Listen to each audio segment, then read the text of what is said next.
Hey. Hello and welcome. I'm Nosh, your GM, and joining me today are our players, Mel, Rigel Kent, Gigerman, Ronky, and FX Engineer. We are playing session 2 of a GURPS Cliffhangers adventure entitled The Uncanny Curse of Sekhmet by J.C. Connors. Set in August of 1936, the adventure hurls our heroes across Italy and Egypt in search of the legendary tomb of Hetshepsut. However, they will discover that they are not alone in this race, and whomever finds the tomb first will influence the very fate of Europe, teetering on the brink of war. Our sessions are available on YouTube and as audio-only podcasts. You can find the links in the video description. We invite you to like this video and subscribe to our Twitch and YouTube channels. Now, to jump back into the action with a recap. For various reasons, our heroes found themselves 8,000 feet in the air and flying out of Rome. On that plane was notorious American bank robber Skeet Skitshaw and his entourage, fleeing the city with a suitcase full of cash headed for Milan. And in the bathroom of the plane was Italian star of the silver screen, Alina Altieri. Skeet thought he would get away, but after a tense in-flight dust-up with our heroes, Skeet and his friends were on the losing end. Johnny Talon safely landed the plane back in Rome, where Skeet and his gang were taken into custody. However, once the plane landed, Chief Marshal Carlo Grandi of the Italian military spoke to the adventurers and told them that the police in Rome were none too happy that a group of foreigners were going to show them up by taking this famous American bank robber into custody in their city. Worse, one of the inspectors is planning to find a way to bring them in for questioning, particularly with the money and evidence being so carelessly lost, and possible charges of interfering with an active investigation are being considered by Rome's chief prosecutor. Carlo convinces our heroes to slip away to a town about 30 miles north of Italy called Calcata Nuova to stay with his uncle Lorenzo and take rooms above his restaurant, Il Massimo. Carlo will send a car for them in a few days once the heat is settled. Before Alina is taken into custody, she tells Marissa and Duke about how she overheard Skeet talking on the phone to someone about delivering the stolen money.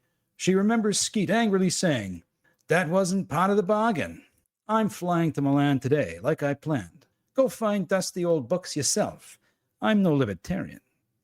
Now, I hope you're sitting comfortably, and we'll begin with our intrepid heroes sitting down in the quaint restaurant Il Massimo, finishing a well-earned meal of delicious gnocchi with red potatoes, lasagna with wild mushrooms, and a few bottles of red wine.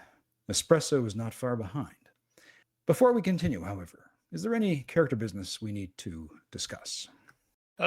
Willie realized he desperately needed brawling, so I spent one of the 2 points I got on brawling. Excellent. Beyond that, I don't know what I'm going to do with the other one yet. I put that point into climbing. I don't think I didn't actually look to see if there was something else I needed. Anyone else?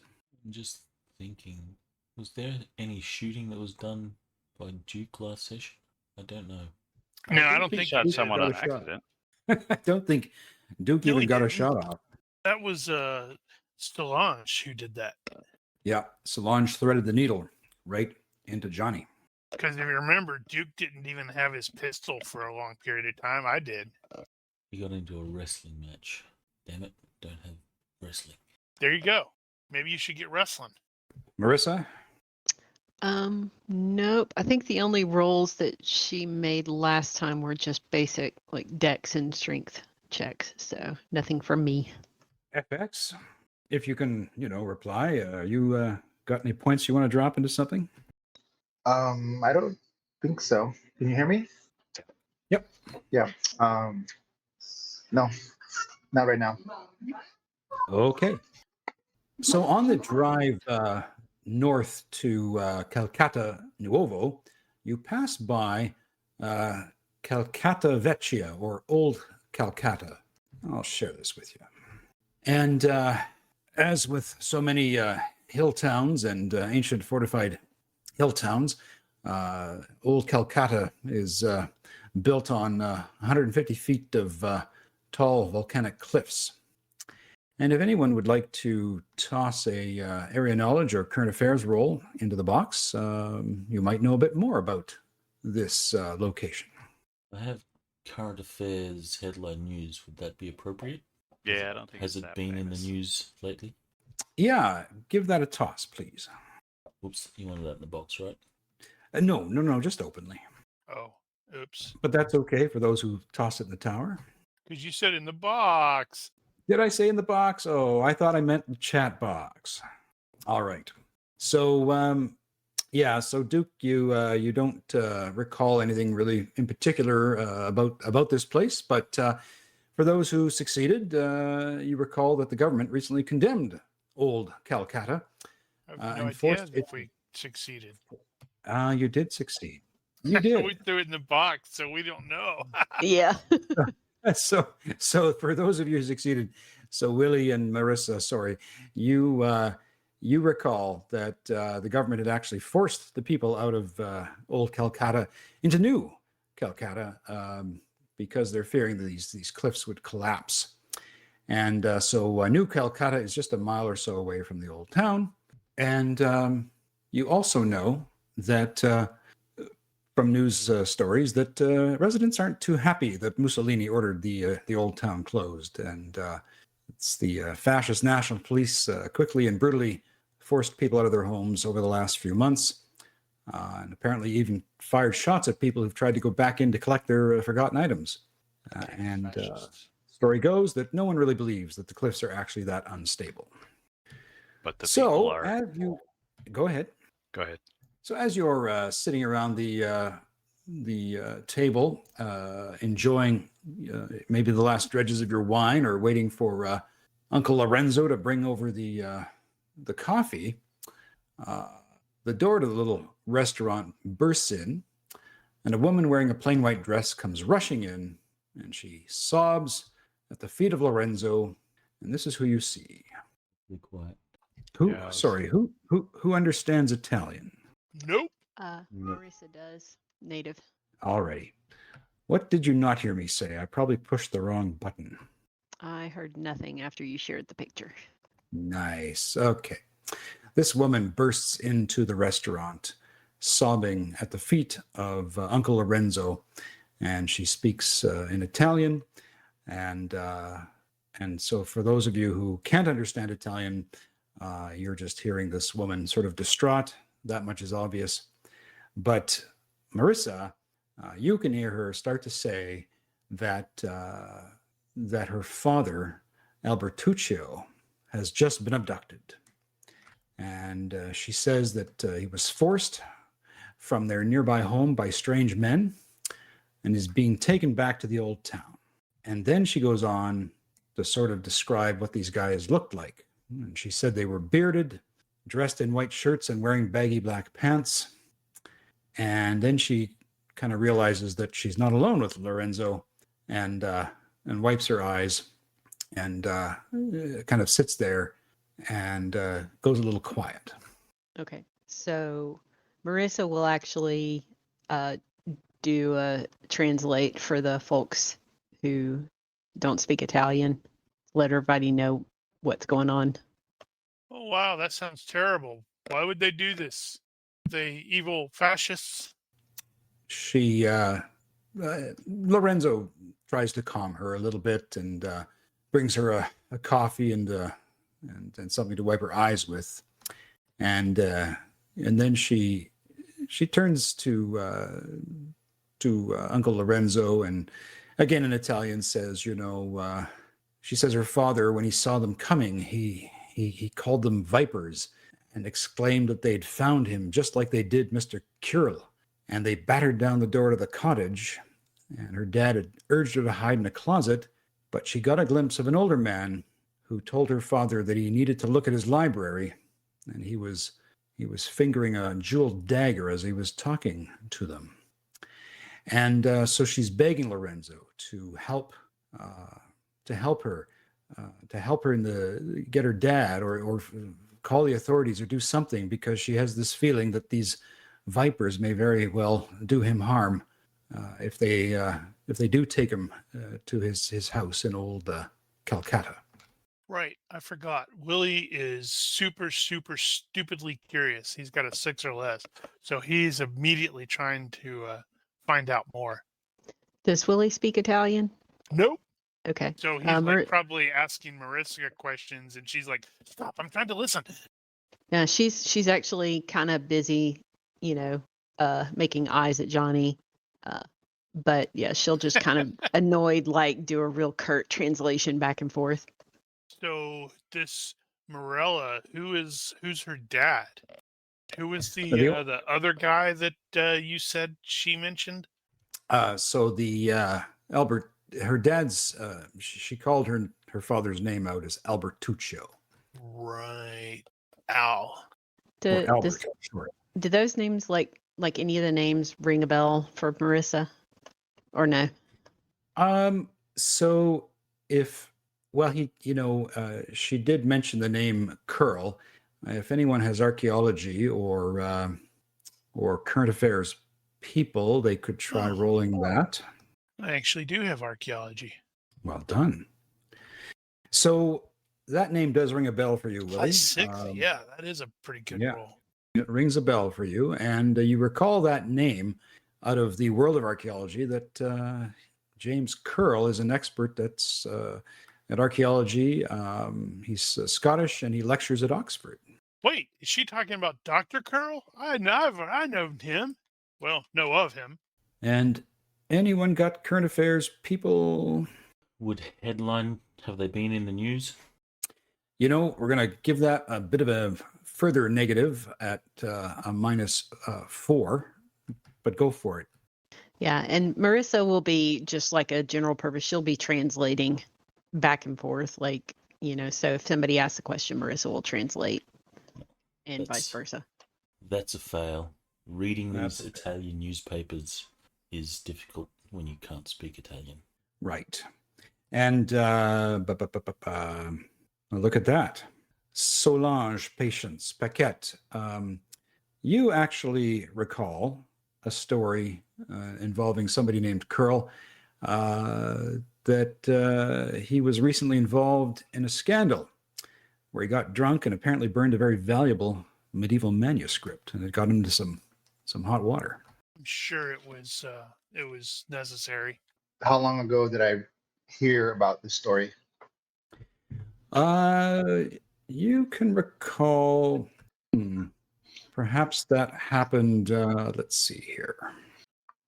I think that happened around about a month ago. Maybe that's kind of where you're drawing it up from. Well, if nobody else is going to, Willie will totally volunteer the group to help. We don't have anything else to do, right? FX, you're open mic. So, Morella, she, Lorenzo, he kind of looks quite helpless at this point. He looks at you as a group. We can help. And he kind of motions over to Morella, sort of pleading as he goes back to, the kitchen. Right. Was that a no? Duke will pipe up. He's just been listening at this point. He says, perhaps we could see if this Lorenzo fella has any pull at all and can get us out of this current predicament we're in. Plus, we might get our pictures in the paper. I'm sure we can handle whatever life throws at us. Yeah, Marissa will look over it. Is it Lorenzo? Yeah, Lorenzo's the restaurant owner, the Uncle Lorenzo. Gotcha. Marissa will look over at Lorenzo and just say, "We can go, right?"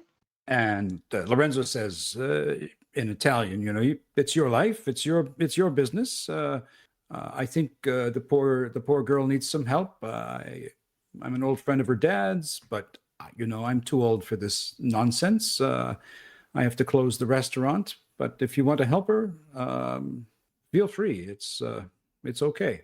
Then he pauses, but there are police guarding the entrance to the town. So just be aware. Maybe they know nothing about you. Okay. Marissa will translate for the rest of the group. Say, "We can go," and she'll say, "There may be police on the edge of town, so if we have to leave town, we may run into issues." Nothing, we can't buy our way out of if it comes out to. So Marissa will, without waiting on the group, because she's impulsive, she'll start yammering off in Italian at Morella and ask her where her house is, if she's got a key, if it's open, that kind of thing. She knows a back way into the city. Yeah.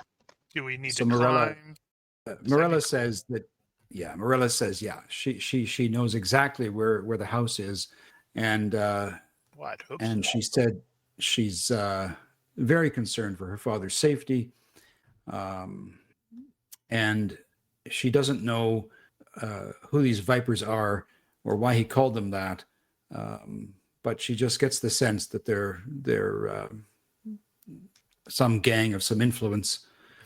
And if she can help you in any way she can, she will definitely lend a hand. Outstanding. Should Sounds we like start at the adventure. house? Should we start at their house or elsewhere? She says no. The house is probably the best place to start because that's where they were going to take him to where her father's library books are. He wasn't able to move them, she says, when they were forced out by the government. Okay. Do you have a key? Oh yes, I can. I have a key.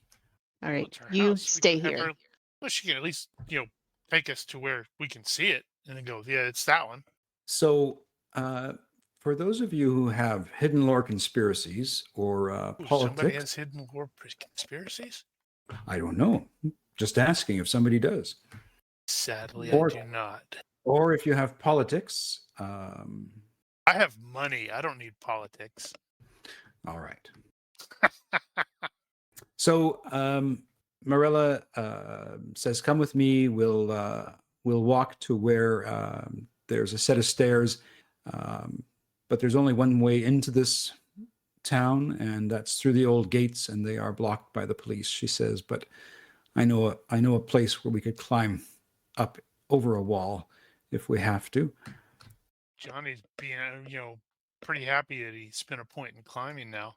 Yep, no doubt that's going to be vindicated here shortly.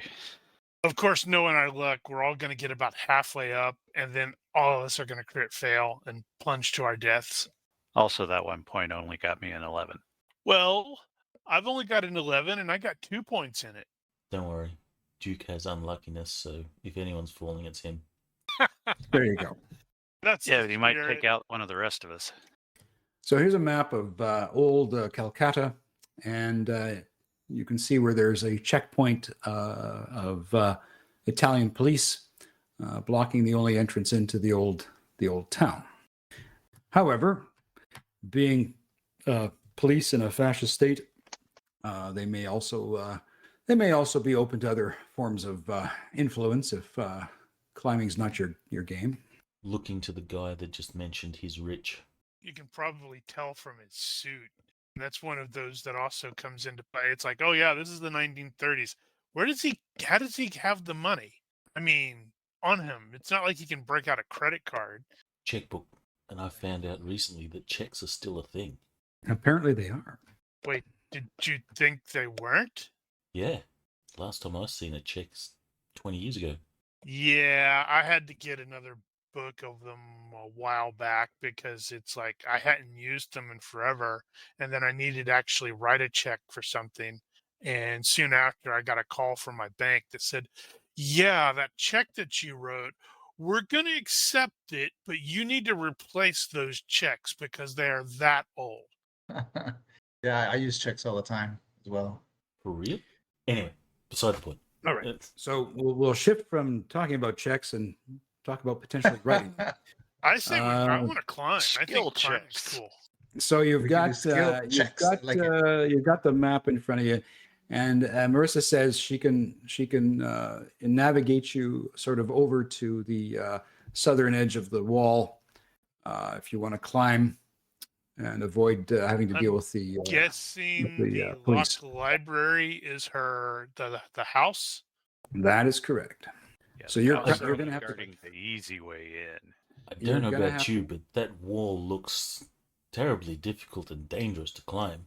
Surely And we could exciting. distract. Surely we could distract the police enough to draw them away from the entrance.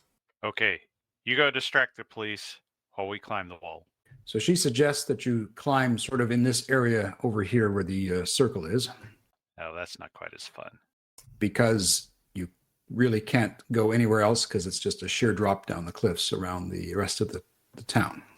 Well, this is a cliffhanger after all. Ba-dum-bum. Fine. Short wall. Or break into 2 groups. Does anyone have climbing gear? What? I was actually trying to look that up right now. At least a basic rope, Rope and a grapple, grapple. pitons, something.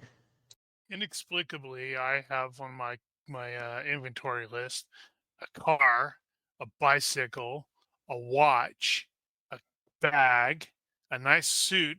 I'm not sure how I'm toting the car and the bicycle around. Well, I've got a And, plane. And Sweet. what There about? we go. We'll just have them quiets there. Does anybody have any advantages or perks that might assist them to this end? I've got daredevil and a can-do attitude. I have doodad, but I don't think it would apply in this case because it's like Yeah, really probably not. something small. It's like gadgeteer, but it's something small and ubiquitous to the setting. So it'd be like, oh, I conveniently have a thing of matches or something like that. Okay. I have a trait called on alert, which means I have a ready bag, full kit in case of emergency. I don't know if that counts climbing gear. Yeah, did you bring it with you on the plane's wing? I probably had it. I forgot to use it. I have unluckiness and danger sense, and I'm sure one of them's tingling. Oh,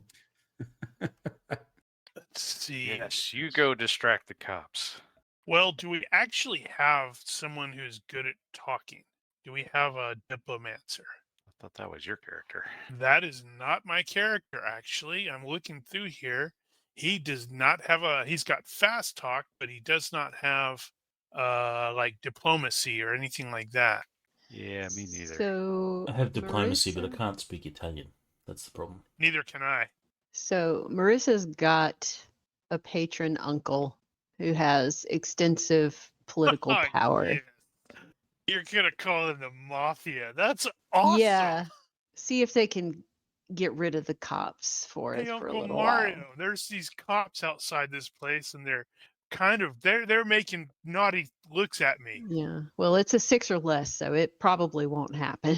have saver fair police. I don't know if that would help. Maybe. At a 12. Can you speak Italian?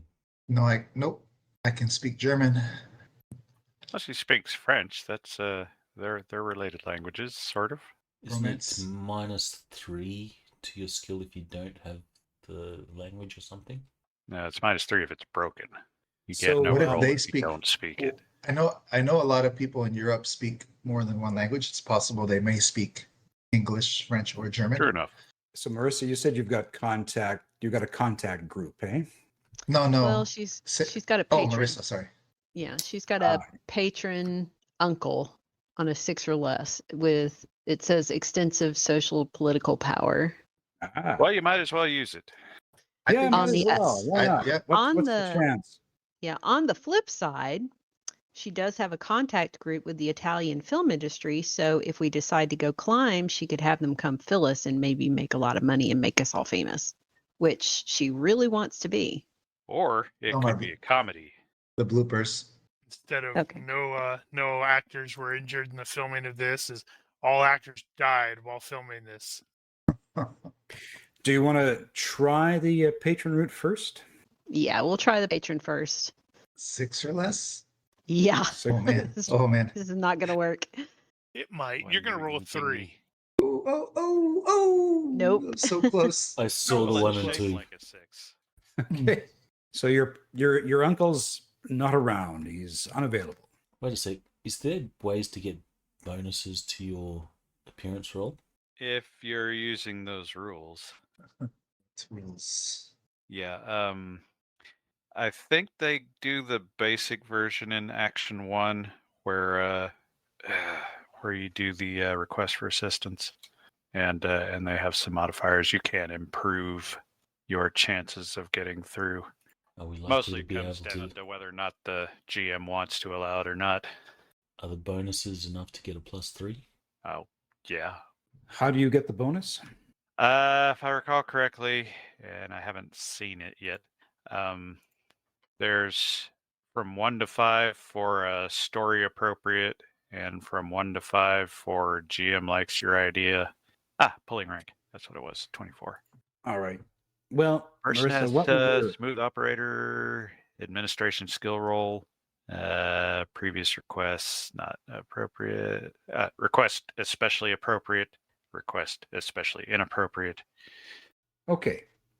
Marissa, why don't you roll make a universe reaction roll, and on a good or better, your uncle actually will detest the very fact that Mussolini's done this to the people of this town. He actually knows somebody that actually was hard done by this decision, and he'd be more than happy to come out and deal with this. Send some boys out. Whoa! Nope. My dice just don't want to They don't want to cooperate. They don't want to help. No. What about your contact group? Okay. So her contact group is the Italian film industry.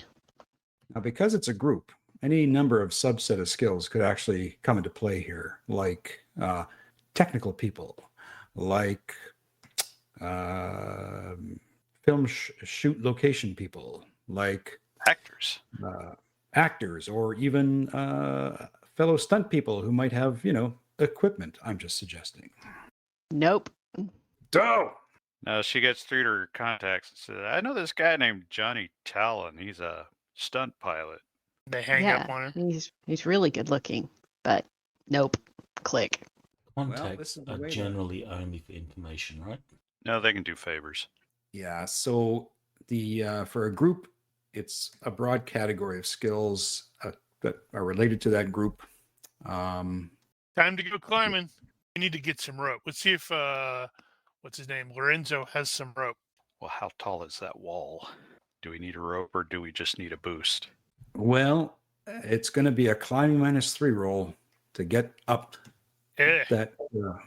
I need as much benefit as I can get then. Well, we can take all the extra time. Maybe, but still, if we can get if the good restaurant guy has some rope, well, then we can maybe use that to assist. Yeah, that's true. Or a stepladder. I'm going to roll this and decide if I can use it somehow. I was just looking at contacts, and Ronki, you're correct. The group contact still only involves information. Now that's been expanded. All right, so my newspaper man contact is available. Is this newspaper man local, or is it, back in the States? Well, I would say it's back in the States, because that's where you generate yourself from. What's the current political environment with Italy and America, the US? The U.S. is very isolationist at this point. They're still going, no, we do not wish to get involved at all. Yeah. So I would say Roosevelt is doing some under the hood efforts to get us or get the states involved.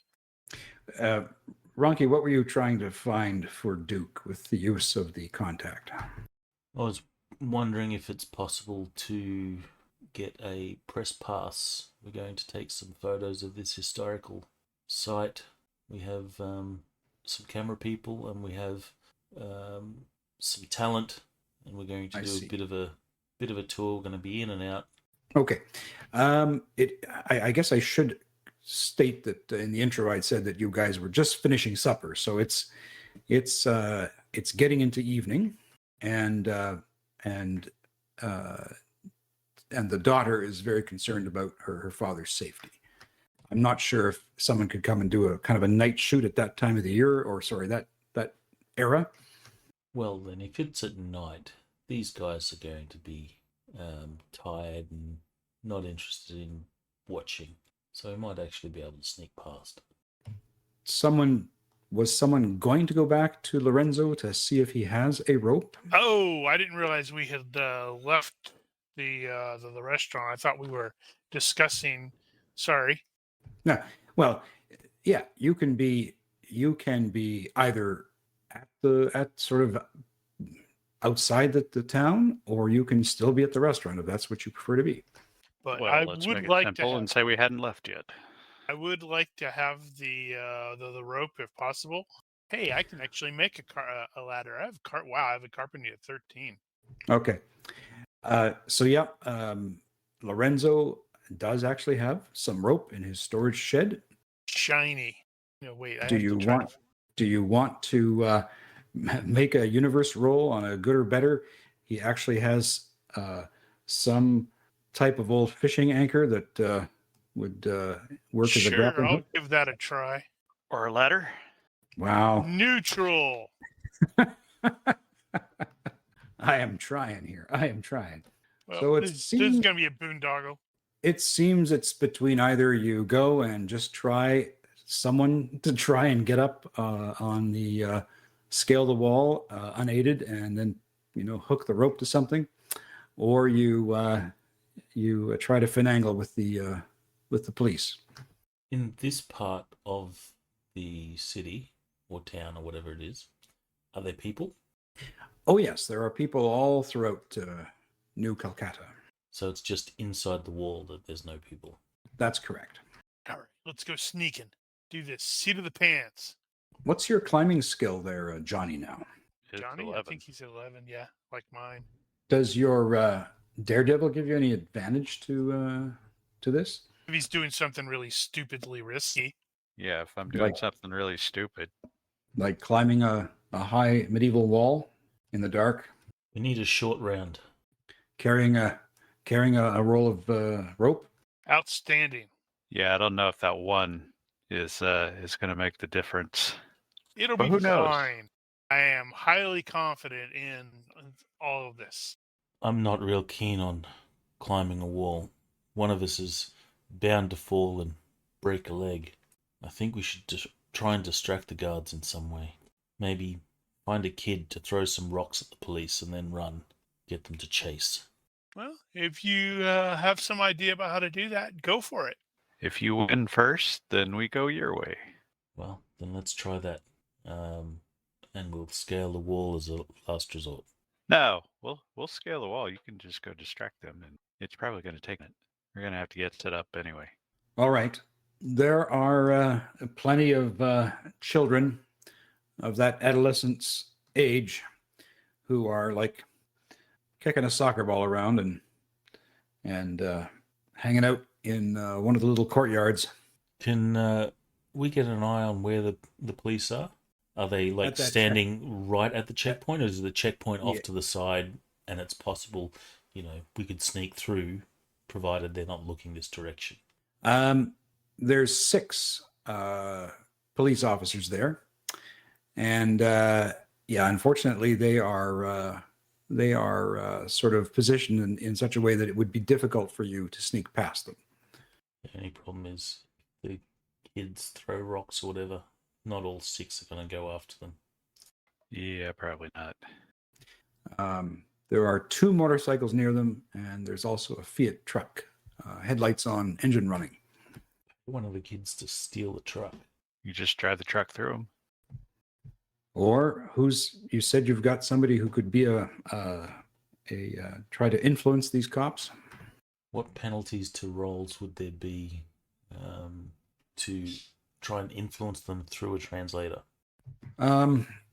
Yeah, I'm going to guess probably at least a minus.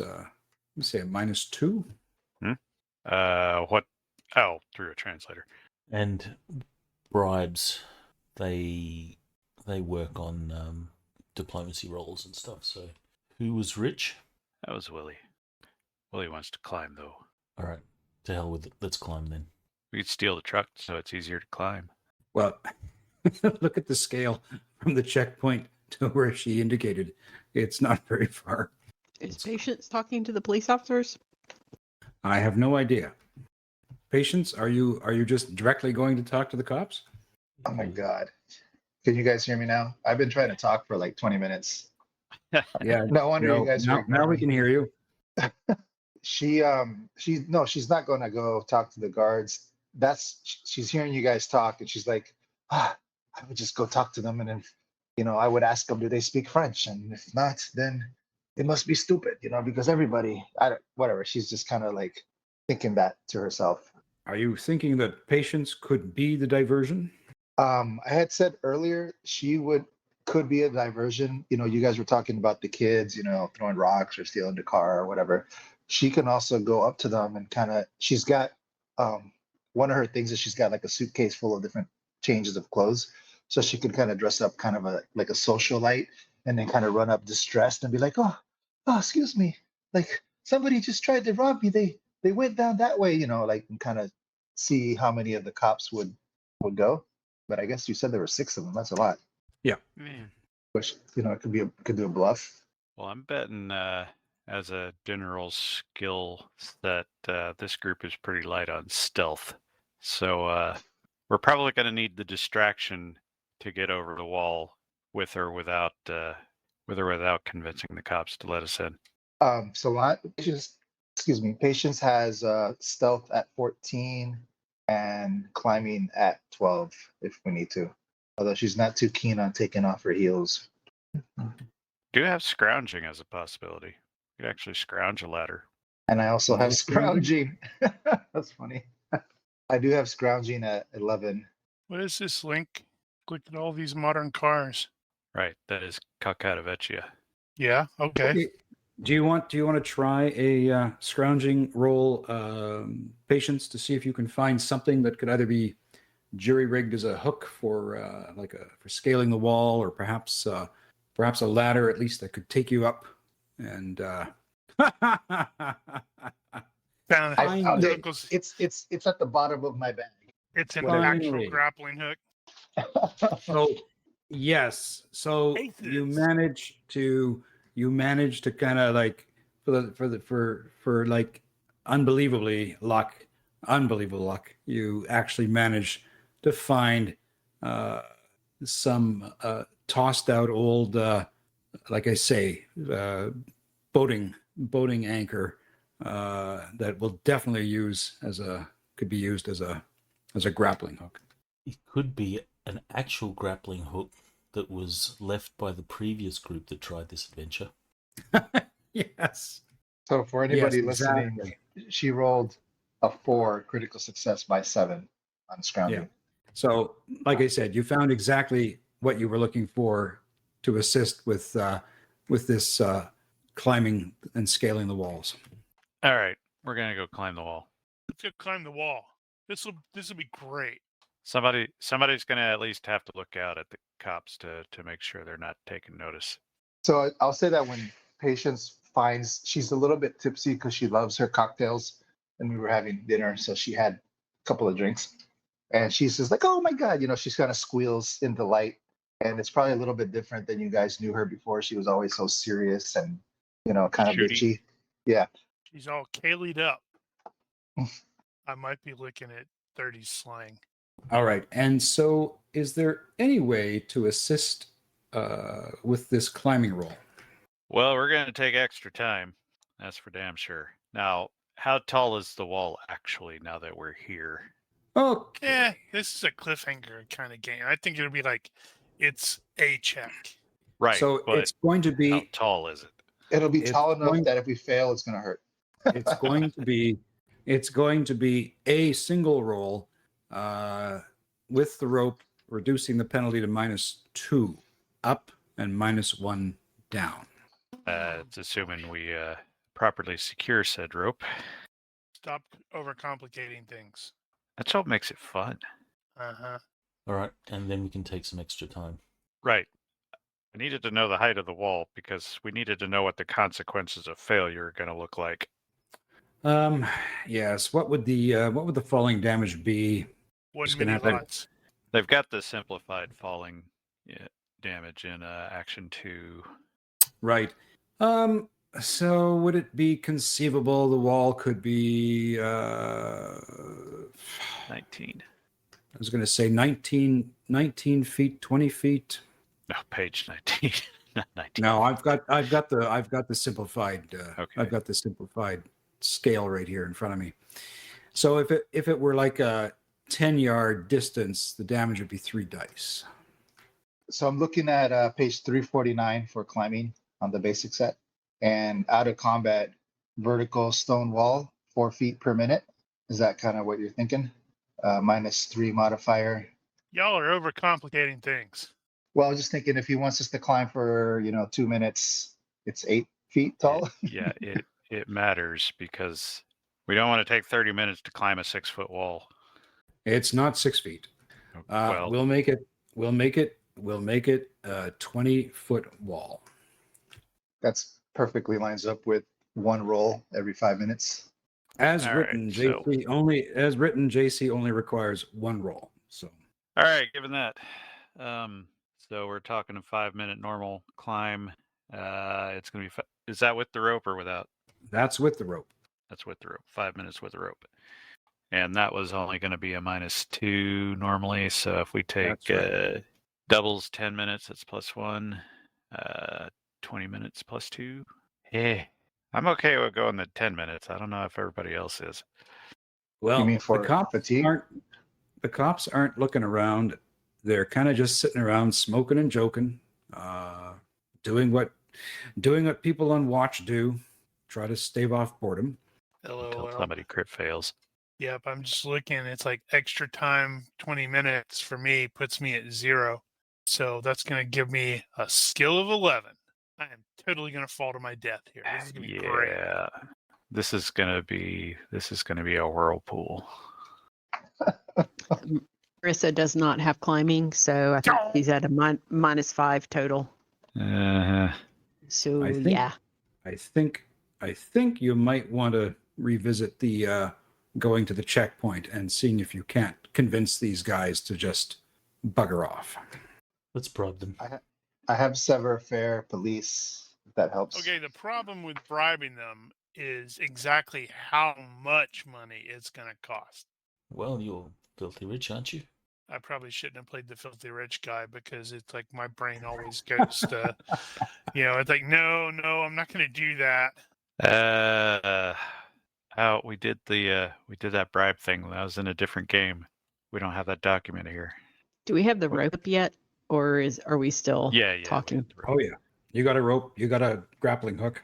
I mean, is it up, like ready for us to start climbing? Oh.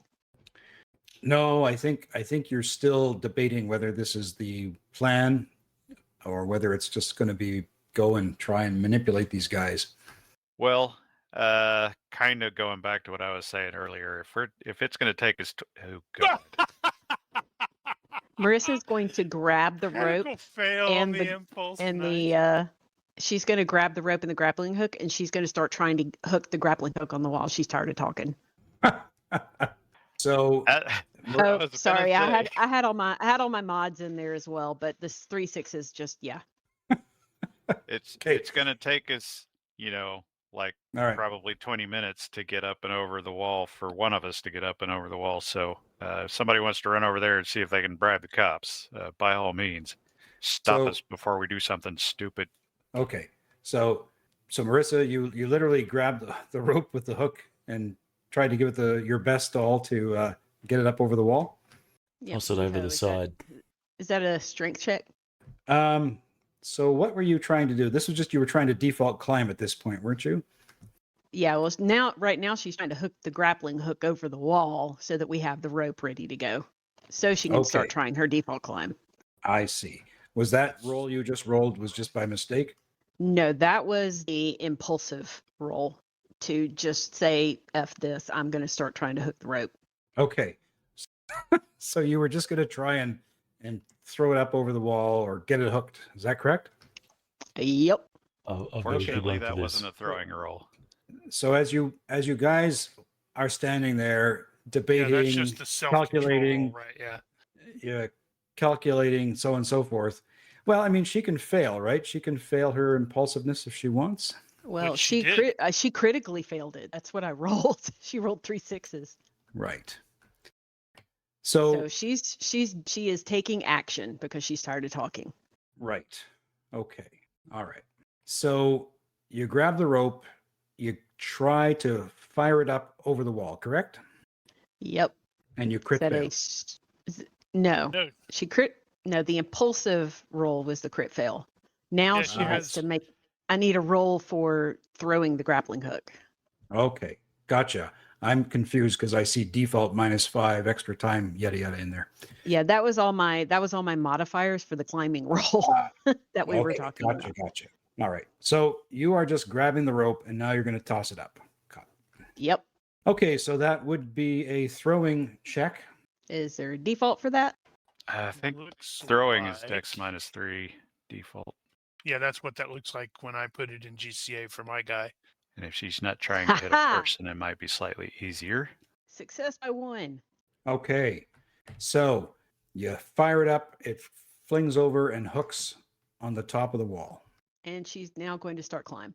Okay. One climbing roll at, well, what did you say the modifier was? Let me give I you a think it hand there, was- Toots. She's like, So- oh, I like the way you say that. Give me a shove. All right. And So what was- I think she's at a total -5. So her default's -5. Taking some extra time gives her a +2, and then the rope is an additional -2, right? That's Yeah, correct. the rope. Wait, what? Yeah. All With right, the yeah, rope, the climbing with wall the is rope, at it's -2. -2 instead of -3. That's right. Yeah. This is going to be interesting. Yeah. So she kind of gives Johnny like an eyebrow quirk and says, "Come on, let's go." Right and behind probably you. promptly falls on her butt. Nope. Ow. Okay. Rope burn. And that's the last Ah! we see of Marissa. Okay. So Marissa, you get halfway up and lose your grip. And can you do an acrobatics check to reduce the damage of your fall? I believe you can. Normally you can if you have it. Excellent. She has it. She also has stuff like fit, combat reflexes. I don't know if any of that is. Nah, in Yeah. this case. She Yep, also so has. acrobatics. She also has a skill, a technique called break fall. Right. That would have been useful here if it was better. Yeah, it is better by 2. A successful acrobatics roll will reduce the effective distance of any fall by 5 yards. So she So- should be fine. Yeah, break fall. Let's see. Deducts 1 plus your margin of success from damage as well. So that's the break fall technique.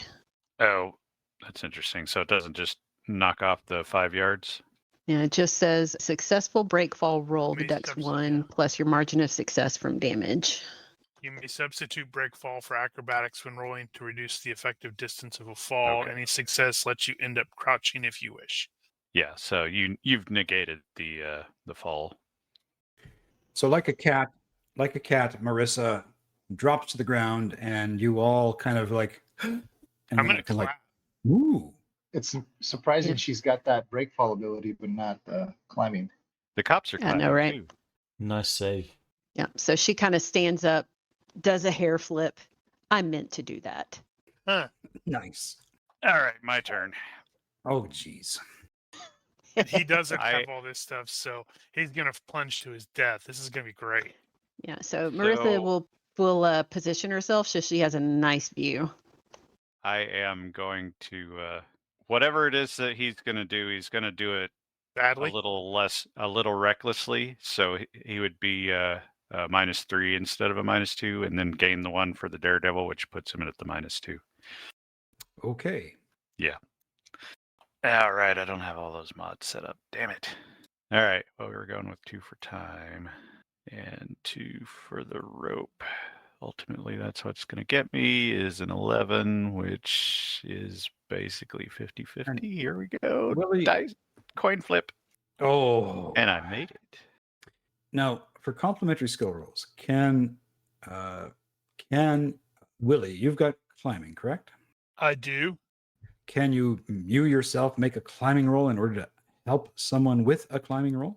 I believe you can if the GM likes the Well, idea. haven't we been doing this in Star Wars where we're trying to complement rolls? I think we were using a different mechanic for that, but yeah. There's also you can also do a group roll, which they talk about in Dungeon Fantasy. Actually, I think they do that in action as well. But the issue here being, I think the best skill we actually have in climbing right now is 11, so that's A really not 12. worth it. Okay, a 12. Okay, well, Johnny got up there. Johnny on the spot. I can potentially help somebody. Marissa will go ahead What's and it like on the other start climbing side? up again. I'm assuming it's not a 20-foot drop on the other side as well. No, because there's like a roof right there. Yeah. Okay. Yeah. Johnny will stay there and try to help up people. Yeah, and I'd like to try to help as much as I can too. So for those of you who don't have the climbing skill, I'm going to say that those with climbing can roll at least to make an assist of a +1 to your roll, i.e., put your foot there. Yes. Now just keep walking. That's right. You're doing it right. Something like that. Where is the stuff on Okay. assist? You want me to? Who doesn't have climbing that still needs to go? Is that Marissa? Yeah. Well, Duke's going to go next, shaking his head. This is crazy. I don't know if there's an actual GURPS rule on it, but it's going to I be thought there was. it's going to be Nosh's rule. Holy cow. Well, it's a complementary skill, as long as it just makes sense, to the GM on how we're describing it. Yeah. Well, it makes sense to the GM. So Duke is up. Duke, well done. It is the modifiers are +2, -2, right? It's yes, +2 for taking the extra time, -2 for the use of the rope on the wall. Right. So Duke will help from the top. Maybe Duke and Johnny can lift people up so they don't need to climb. Precisely. Well, So Who's going next? probably the person who doesn't have the skills. So the people that do have the skill are on either side, trying to make sure she doesn't die. Right. let me do okay, honey. Like he goes up to Marissa. She's like trying to, like you said, giving her the advice. So I can do the complimentary skill for Marissa if she wants to go now. Yeah, might as well. Okay. Here comes the 18 again. Hey, that's right. It does occur to me. We were joking that we're like, yeah, Success by 0. how many criticals fails are we going to see? Well, there's one. Well done. Who does this leave on the ground? Willie and Marissa? And Patrice, yeah, because Patience is that was helping. Yeah, she was doing an assist. Okay. So, Patience, you're assisting someone in trying to climb. Yep. Yes. Okay. Trying to get- So whoever you were assisting, they get a +1 to their climbing roll. So effectively a -4. This is awesome. Oh my God. Can we tie the waist? Oh, Woohoo! It worked. Thank you. Needed that. +1. Excellent. So Long as you Marissa, get you there. get up, and now that leaves Willie and Patience. so Yeah. nobody's gonna catch me if I fall. Oh man. Well, we can kind of pull you up though. She takes off her heels and like hands them to Willie. Can you hold these for me, dear? Certainly. Right. So which of us is going up next? Ladies first. So Okay. and she says that and she starts climbing. So this is I'm gonna be the one that's gonna thoroughly fail and plunge to my doom. Yeah. So this is so gonna be great. are we effectively a net 0 then, right? You said -2 + 2, so net 0. That's Right. correct. Okay, and at this point, with enough of you up there, and here's the thing, there's any number, as if you've ever looked at Italian hill towns and their roofs, there's any number of chimneys, any number of strange like poles and things up on the top of these things, that if you really just want to get Willie to tie this around his waist and haul him up, you can do that. It'll too. be fine. He's got an overconfidence of 6 or less. Bad roll coming. Booyah! There's my bad roll. Right. Well, he's had a fair amount of help with that. That's also, don't you have to, isn't like there's like by 5 or something to actually fall? No, I don't think I so. can swear that's what that was, but oh well. Well, I guess the only thing I could say is make a dex check to see if you just hold on to the Nope. nope. I thought we were going Okay. to pull him up. Well, that's what I thought you were doing, and he was being rather impulsive. Were you? He's got an overconfidence of 6 or less. Okay. All right. So I'll say you get about halfway up, so you're not falling the whole the whole way. You take 4 points of damage. Ow. That hurt a little bit. Holy crap! I didn't realize how crappy his hit points were. Yeah, well, these aren't Nope. action heroes. Nope. So, are you happy to allow them to pull you up? I am double checking something. Hold on. Oh, nope, never mind. Any failure means you fall. Okay. I don't know why I was thinking it was right. So I am going to secure myself with the rope, so I will only fall to the end of the rope if I fail a critical fail. Are you allowing them to pull you up to assist you in that? I suspect he was planning on doing the climbing, but once they see that he's tied himself off, they can like start yanking him up. Uh-huh. Okay. He's like, All no. right. So let's have our strongest characters make a strength check at +1, please. Here comes the critical fail on the strength test. Actually, who are our strongest characters? Marissa's one of them. She is? Oh, Yeah. wow. She's got a strength of 12. Wow, she's buff. There's All a right, good roll. that's- 6 by 7. That's more than enough. You guys easily haul Willie up to the top of the cliff. He's bruised, Ow. but not bad. So that basically took 20 minutes apiece. That hurt a little bit. So we've almost been here for 2 hours. Eh. It's fine. Now we have to get down the other side. Now you're on a roof. So we can't take another 20 minutes, right? No, you can easily get down the way these. No, I mean because it's like I would probably like, I want to wrap this up. All right, let's go. So I guess we kind of tuck the grappling hook and the rope in a place where we can get to it when we're leaving. Sounds good. And Marilla, who herself is not a good climber, she's sort of well, I guess, are you pulling her up? I guess you're going to have to pull her up Wait, no, we weren't bringing her into the city. because you don't know where to go. She pointed it out to us, didn't she? It's not like you've got a map. I mean, you've got a Okay. map. You've got a map, but it's not like you guys have maps. So let's just do those strength checks again to pull up Marissa. Or Is that Marissa. is that also gonna take like probably the 20 minutes?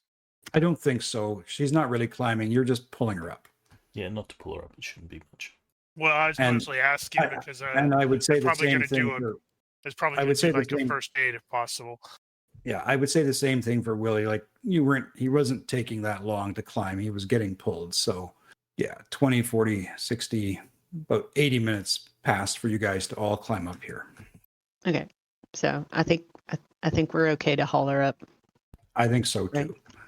All right. So, and Willie, if you, I think you'll have to wait until you're got a bit more resting time to do a first aid check. So she begins to navigate her way down off of a roof. She sort of knows where you can move from one roof down to another to a stairwell to get to the floor. However, while you're sort of up at the top, can someone, or you can all, if you wish, make observation rolls openly? Got a success by 6. Is that just perception or the observation skill? Oh, it's just observation. I Okay. see. Some of you rolled perception. Okay. Yeah, because I don't have the observation skill. Yeah. Yeah, Yeah. same. That's fine. That's fine. So what you do notice when you get up there and you have a kind of a view of the entire town, you can see that there is a patrol, and these aren't cops. These are likely the people that took her father into their custody. But they appear to be sort of moving away from your vantage point, maybe back up towards where the checkpoint is. But obviously, they're patrolling the streets. Does what's her name identify them as the Vipers? She called them the Vipers. So she begins to lead you through the streets up towards where her father's house is. And from a vantage point, you can see that there are 2 men standing guard outside the door to their small house. You can see dim lantern light coming from inside the house, and it's the only house with light on, because everything else has been evacuated. Is there a back door? Yeah, the Vipers are standing outside the only door in, but there is a little alleyway that you could probably sneak around to, and she says there's a window that you could get through. This is gonna be great. My stealth's 10. Let's see, what is my default stealth? Nice. Yeah, same. It is dark, right? Oh yes, it is dark. Dex -5 or IQ -5. So we'll give you Dex. we'll give you a +4 on your stealth checks. Well done. Woohoo. All right, success by 7. Yep, here it comes. Woohoo, not bad. Success by Well 3. done. And that leaves Johnny. Stand by. Oh, stupid. I like how Mel expects the worst, so every roll she's not disappointed. I know, right? It's like a nice +4, little you Christmas, said. Christmas present, you know? Well done. You Holy managed crap, to we slip, didn't fail horribly? You managed to slip in to this little alleyway, and indeed, she's correct. There was a window. It's open, and from your vantage point, you can see into sort of a living room area. There's a lantern actually sitting on a cupboard, which is just located below the window or in front of the window, but you can sort of see that there's what looks like maybe a bedroom door. You can sort of see the main door, which is actually closed, but it looks like no one's actually inside the living room area. All right. What do you do? That'll be a 20-foot climb to get through the window. No, it's not. Fortunately. Very carefully climb in through the window. Okay. So one by one, you climb into this modestly furnished living room. Many of the possessions are still here, owing to the rushed nature in which everyone was evacuated. You do know that there are 2 guards on the other side of the main door, and what appears to be the only door into the house. And you can hear some voices from the basement. Can we hear what language they're speaking? They're actually speaking in English. Can we make out what they're saying? No, not really. Just we one should get voice close, appears sir. to be one voice appears to be a little bit louder than the other. I'm going to move you now into a map so you can see physically where you are. Purely Marissa? illustrative. Marissa's going to look around and see if there's an empty glass on a table or an empty cup. And knock it off. Oh yes, there is. Okay, I saw this in a movie once, in a horror movie. The movie was terrible, but it was great. And she picks up the glass and like holds it up against the wall to see if that actually helps make it easier to hear. And all you hear is, Alrighty, I'm going to put you in the room. You have to share the map. Well, I will. He's got to apply the future blood stains first. we're in the combat tracker. No good is going to come of this. I see hexes. And can you see your environment, or is it all dark? We can see the environment with line of sight applied. Okay. So you're in kind of a living room space. The voices appear to be coming from an open door located here. Give me one moment. One moment, please. Yeah, there's a door. Well, you can easily surmise it goes down to a cellar, and that's where the voices are coming from. Is this our window over here? That's correct. Yes, it is. So as we were coming through the window, we would have seen potentially a little better down the hall. Yeah, and that door is closed, but that's where 2 guys are standing. We will creep. So that door is where the guys are standing. That's correct. Just because Duke is... The guys that were standing at the door, how close were they to the door? Like right Just next outside. to it? Yeah, just outside the door. So they're Smoking within... cigarettes, chatting. If Duke goes over to the door and locks it, they're likely to hear the lock, right? I would think so. Unless Duke really succeeds in a stealth check with some negatives. Did Marilla on the way here give us kind of like an idea about the layout of the house? She said her father's library was in the basement, but she said it's a 2-bedroom bungalow, but the basement contained all his books and some furnishings.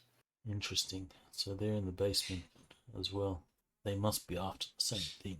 I'm going to go to the basement. We should go to the basement. Yeah. Which way is the basement? So the basement is basically right. The stairs are right here. We'll go that way. Quietly. Okay, so stealth checks, everyone, going down the stairwell, please. Do we still have the +4? You can make these rolls at +3 because the voices downstairs are getting very loud. What devilry is this? Look at this. Amazing. I will transport you to where you are going to be standing in the stairwell as you get to the basement. We all succeeded again. We're going to die. Mm-hmm. It's going to be a crit party. Are we on a different map, or is it the same map? You know, it's just occurring to me that I wonder if... so if you have walls set up so it does the line of sight, that's not... Those walls are going to stay where they are if you, for example, switch to a different map. Do you see yourselves on a map or not? I see the map, but it's all black around me. Interesting. Well, that's very interesting. Yeah, same here. Oh, It I think just stuff cleared a started little. showing. Okay. Yep, so it's working. That's very interesting. I am not sure what happened there, but almost like the light feature kind of just screwed up there. Let me try again. Well, How about now? Is it still dark? where'd everybody Nuts. go? Yeah, it's weird. It's like I can see it, but it's dim. Oh, nope, now I can see the light. Yeah, it's okay. I'm just going to turn the general lighting on. Forget about the, I'm not sure why it's not working, but that's okay. You're doing it wrong. Something's going wrong. Alrighty, so you come down basically hugging the wall and you can hear voices coming from like that direction. Can we hear And what now- they're saying now? Yep. So what you hear is, okay, Professor, I have almost had enough of you stalling. You've stalled me for far too long. I simply want to have the book I have come here and asked for. I realize you had to talk to the police. I realize you had to take me on a tour of the town. I realize you had to do all these things to stall me, but I've come to the end of my patience. Now, either give me the book I've asked for, Professor, or I'm going to take this knife and put it somewhere you will not like it. And then I will just simply have to go through all these books myself. You hear another man going, impossible. You don't read ancient languages. It'll be a waste of your time. What? I'm sorry. In what language did you say they were speaking? English. Right. Okay. Do we recognize the accents? Well, obviously one is the father. He's got a heavy Italian accent. The other two, well, the other one voice, I would say maybe it's more Eastern Europe. I meant to ask this, but how is everybody actually armed? Is everybody actually armed? Well, you left your guns at the restaurant, I think. Why would we do that? Why would we do that? Or they That- fell that out would of be your a pockets silly thing during to the do. climbing. Marissa didn't have any weapons to begin with. Remember when your guns fell out of your pockets and fired, and then the police actually ran away because they were scared and the gate was open? I do not remember we- this. We forgot that part? Uh-oh. Oh, Oh. God. The two of them are impulsive. No wonder they Yeah, get Wait, along. Marissa the- and Johnny they're terrible for each other. You had a -10 to that? That was a voluntary -10. I love it. Okay. Is anybody else just simply going to be impulsive and just run into the room?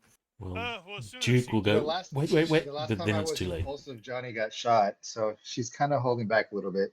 Yeah, as soon as you see Johnny moving forward, Willie's going to be, advancing forward, sort of stealthily as well, with his crappy little 38 bean shooter out. Okay, so Johnny, what you see is the following. Catastrophe. You see Albertuccio, you see this nefarious-looking fellow, and you see this guy. Who has a resemblance to Mark Hamill? That's right. Patience wants to shoot Johnny again. And he's holding a submachine gun. I strongly suspect the submachine gun fellow is going to be the first person to be shot. Well, You have them by surprise. You have them by surprise if you wish to engage in combat. Otherwise, feel free to tell me you're not going to do anything, and we'll start role-playing it out. Well, Johnny wasn't really thinking about it all that much, to be fair. So he just kind of stepped around the corner, puts his hands up, and say, "I seem to have misplaced my library card, Professor. Lordy, lordy. I see we are somewhat strict about that sort of thing here." Okay, so at this point is Duke and Willie and Marissa all kind of coming out from the cover of the stairwell? Yes.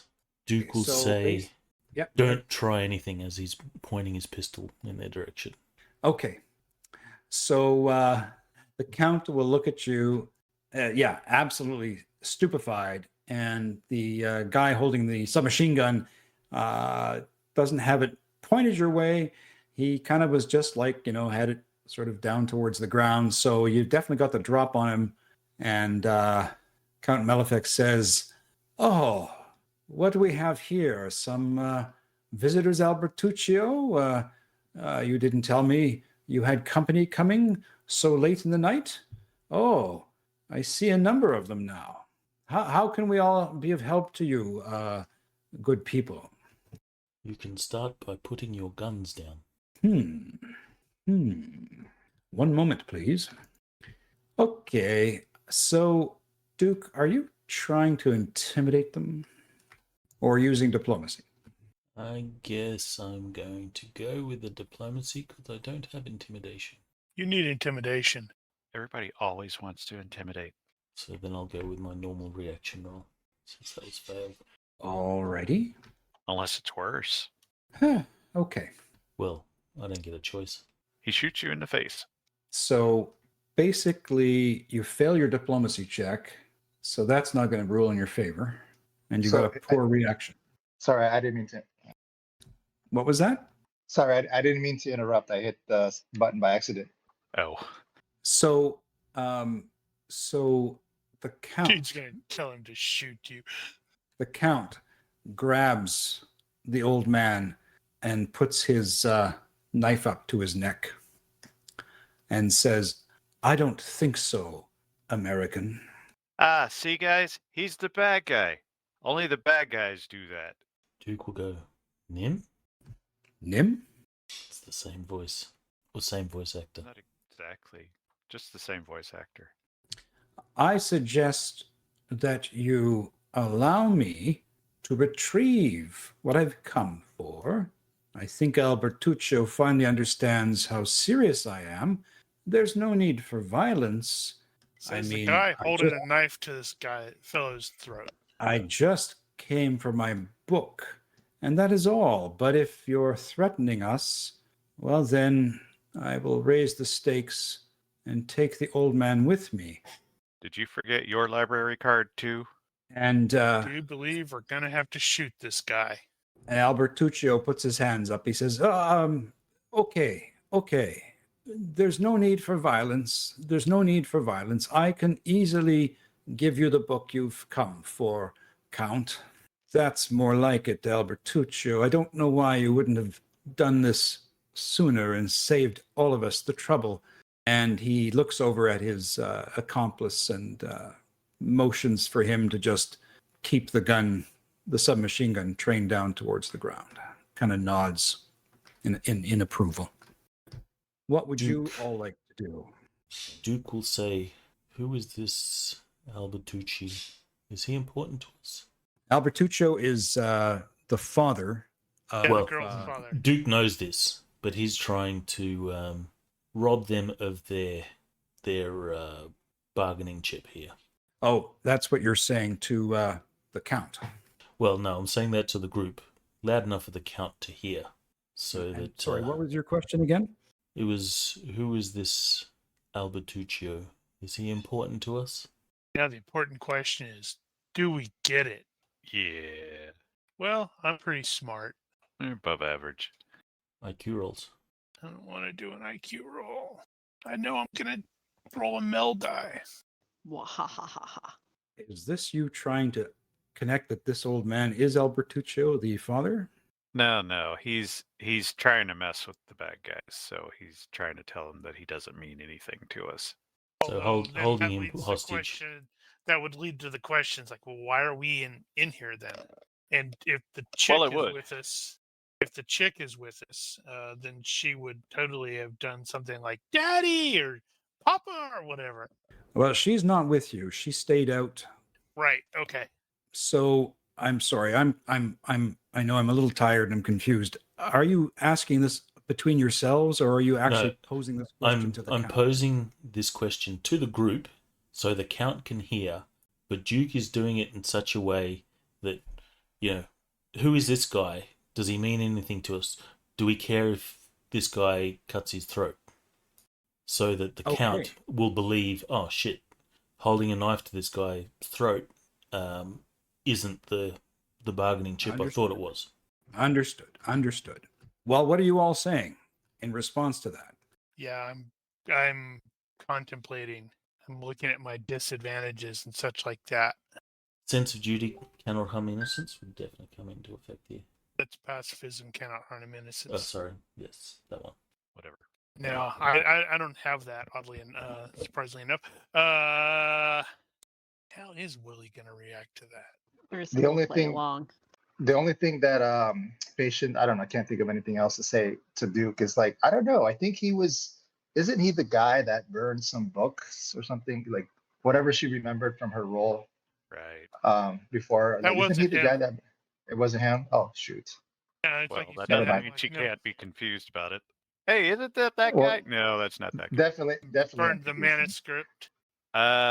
So Johnny is particularly impulsive right now. So I think what he is going to do at this point is start, and I'm just going to make this move so you can see it. He's going to go around the corner and head toward the bookshelf, whatever bookshelf it is, and say, "Hey, let me help.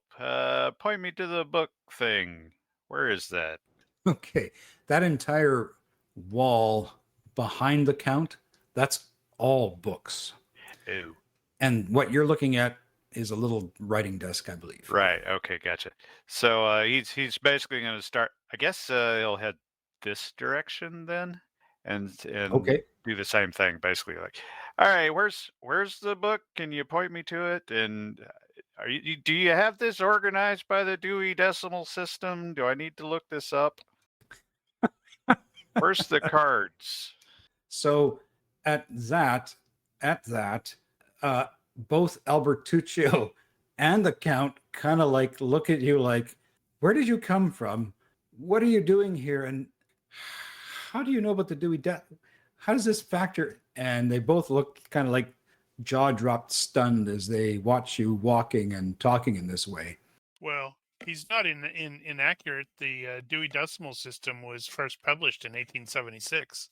It's more a stunned look of like you just appeared out of nowhere and you're nonchalantly just going to walk over to the bookshelf as if what you're seeing before you isn't really unplaying. And yeah, so they're both I kind of really like, don't care that they have guns pointed at me huh?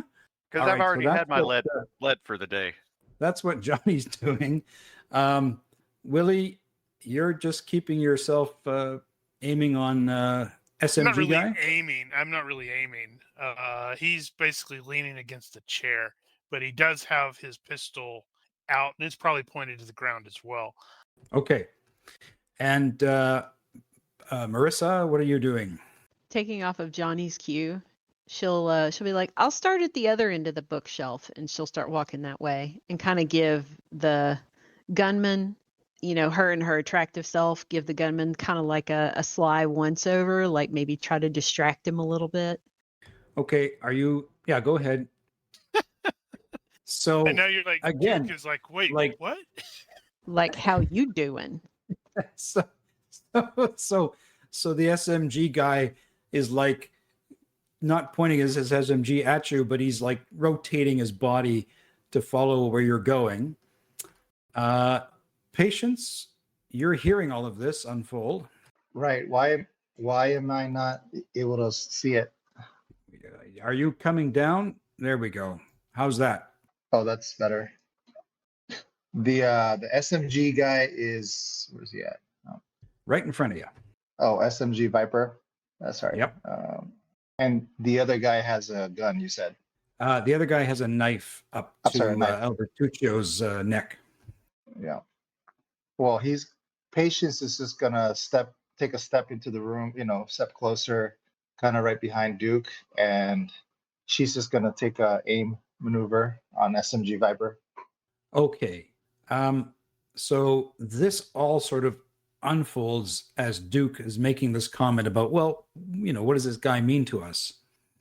And again, Albertuccio says, please, everyone, please calm down. There's no need for violence. I'm going to give him the book he needs. It's okay. I will be fine. And he and the Count kind of move over this way to the shelf, and Albertuccio starts to kind of he rotates and he starts to glance over a particular section of books, and then he finds this slim little volume that looks very old, and he says, here, and he hands it to the Count. This is what you want. You can have it. I don't want anyone to die, especially me. Well, that's more like it, Albertuccio. You foreigners, he looks at all of you. You're all alike. You can't help but stick your nose in other people's business. Now that I have what I've come for, I will take Albert with me, and we will step out of this house and into the night, and I hope to never see any of you ever again. Anybody Hey, you have to sign for the old man. What's that? Go ahead. Oh, I was just wondering if anybody had body language or detect lies. Oh. Because I don't trust this bad guy. I mean, Okay, look, he's so got a red circle around him. Yeah, hang on. That means he's probably bad. Marissa does have body language human, but it is only a 10, so it's not very good. It's better than I can't make the roll. Duke, you get the sense that he is being sincere, that he actually isn't lying, and he really has just got what he came for. Duke will say, well, I don't know who the old man is, but Mr. Albert, do you want to go with this gentleman? And just to let Marissa know, Marissa, your body language is telling you that, the Count is obviously looking concerned, but you're not getting the sense that he is that his body language isn't saying anything to suggest that he's being anything but genuine. You're tracking the fact that he's understandably upset and nervous, but you don't get the sense that he's meaning anyone any harm. And so, Duke, to your question, Albertuccio says, he holds his hands up. He says, I appreciate that my daughter has probably brought you here to look after me. It is so good of you to do this for her. She must be worried. I will be fine. I've given the Count what he wants, and I'm not too worried. I'm sure he will let me go. He wants the book, not an old theologian. And the Duke snorts and says, exactly. This does not have to come to bloodshed. What's the book about? How do you pronounce this word? And the Count simply says, the book is of my concern, and Albertuccio is happy to let me have it. I'll leave it to Albertuccio to tell you what it's about. And if I may, I would now like to leave. So Duke will say, so what's the book about, Albert? Albert says, give me a second here. Albert says, it is a book about the tomb of Queen Hetshepsut, one of the few women pharaohs of ancient Egypt. That's all the book is about. Oh, that sounds like fun. Well, Willie knows some stuff about. Yep, this. Willie, he's saying the truth. And if you give me a history Egypt roll at -2, I'll tell you a bit more. Another one? Or an archaeology roll. Is that also at -2? No. I fail by 1, so Okay. don't know. You have a recollection that this is a tomb you've heard about having been dug up, but that's about all you can remember. So he's being honest. He's being truthful. All right. Well, this will be interesting to see how this guy inevitably betrays us. Is that all? Can I now leave with my associate, and you can spend as much time with old Albertuccio as you wish, poring over all these books? Duke will he'll lower his pistol. And the Count looks at the rest of you, looks at Patience. With a shrug, she lowers her pistol as well, but keeps it out. Very wise of all of you. Very wise. Because had you decided to do something violent, I can tell you the police outside are well within my pay. And he begins How much to move. are you paying them? He begins to move with Albertuccio back towards the stairwell. Is anyone going to stop him or shoot or? Marissa doesn't try to stop, but she despises cops, so she'll make a face and mutter in Italian about, I knew it, the cops are corrupt in this town. And Malefek, in perfect Italian, looks at you as he walks by and says, oh, delightfully so. So if no one's going to stop them, they'll make it to the stairwell, and basically we should Count probably will go up. follow them up to make sure he doesn't gank the dude and leave him there. So if you're all kind of like, Yeah. watching what's going on, basically he just takes Albert sort of and pulls him up step by step, watching you until he gets to the top. Closes the door to the stairwell, and then you hear the exterior door shut, and then all is silent. So did he take the old man with him, or did he leave him at the top of the stairs? I wasn't real clear on what he was doing with him. Yeah, as soon as he got to the stairwell, he did take the professor beyond the stairwell and shut the door, and then you hear the exterior door open and close. Well, have to rush up. We don't need. We're here for the old man. Yeah, I'm not gonna let him leave the basement door shut. We're gonna go right to the door, open it again. Okay. So we'll So as probably you- see them as they exit. Yeah, as you open the door, you see Albertuccio standing with his hands up at his front door, and that door closes. And then Albertuccio turns to look at you, and kind of just like a wash of relief just comes over his face.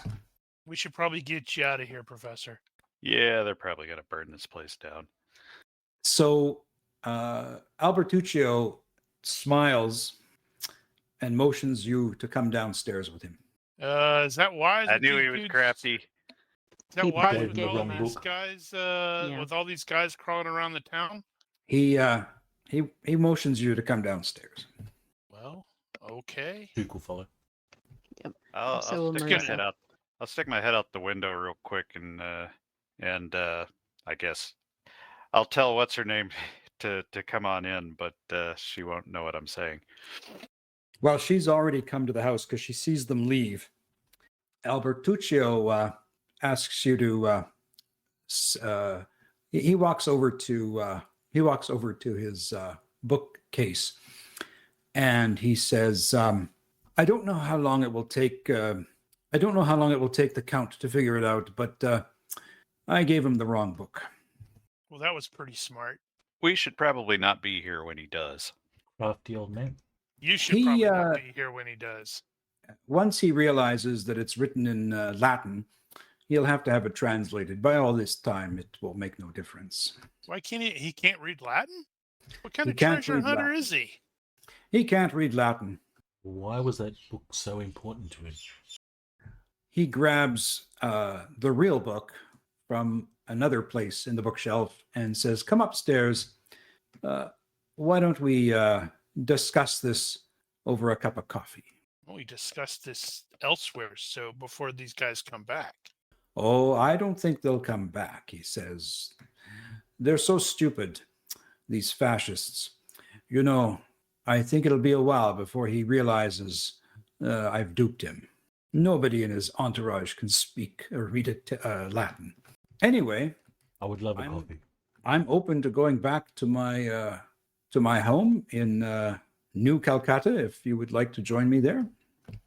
I don't think we'll we have want to to lower the old man down over the wall. We're going to do a slide for life. Oh, he says, no. We'll just walk through the gates. I figured he was going to, go over to this little bus, antique bus, push the head back, push a button, and there's like a secret passage. I am sure with the Vipers gone, the police are not going to be so concerned about who's coming out of the town. Besides, as you said, they're corrupt, right? Oh, yes. Very corrupt. So with that, he hugs his daughter and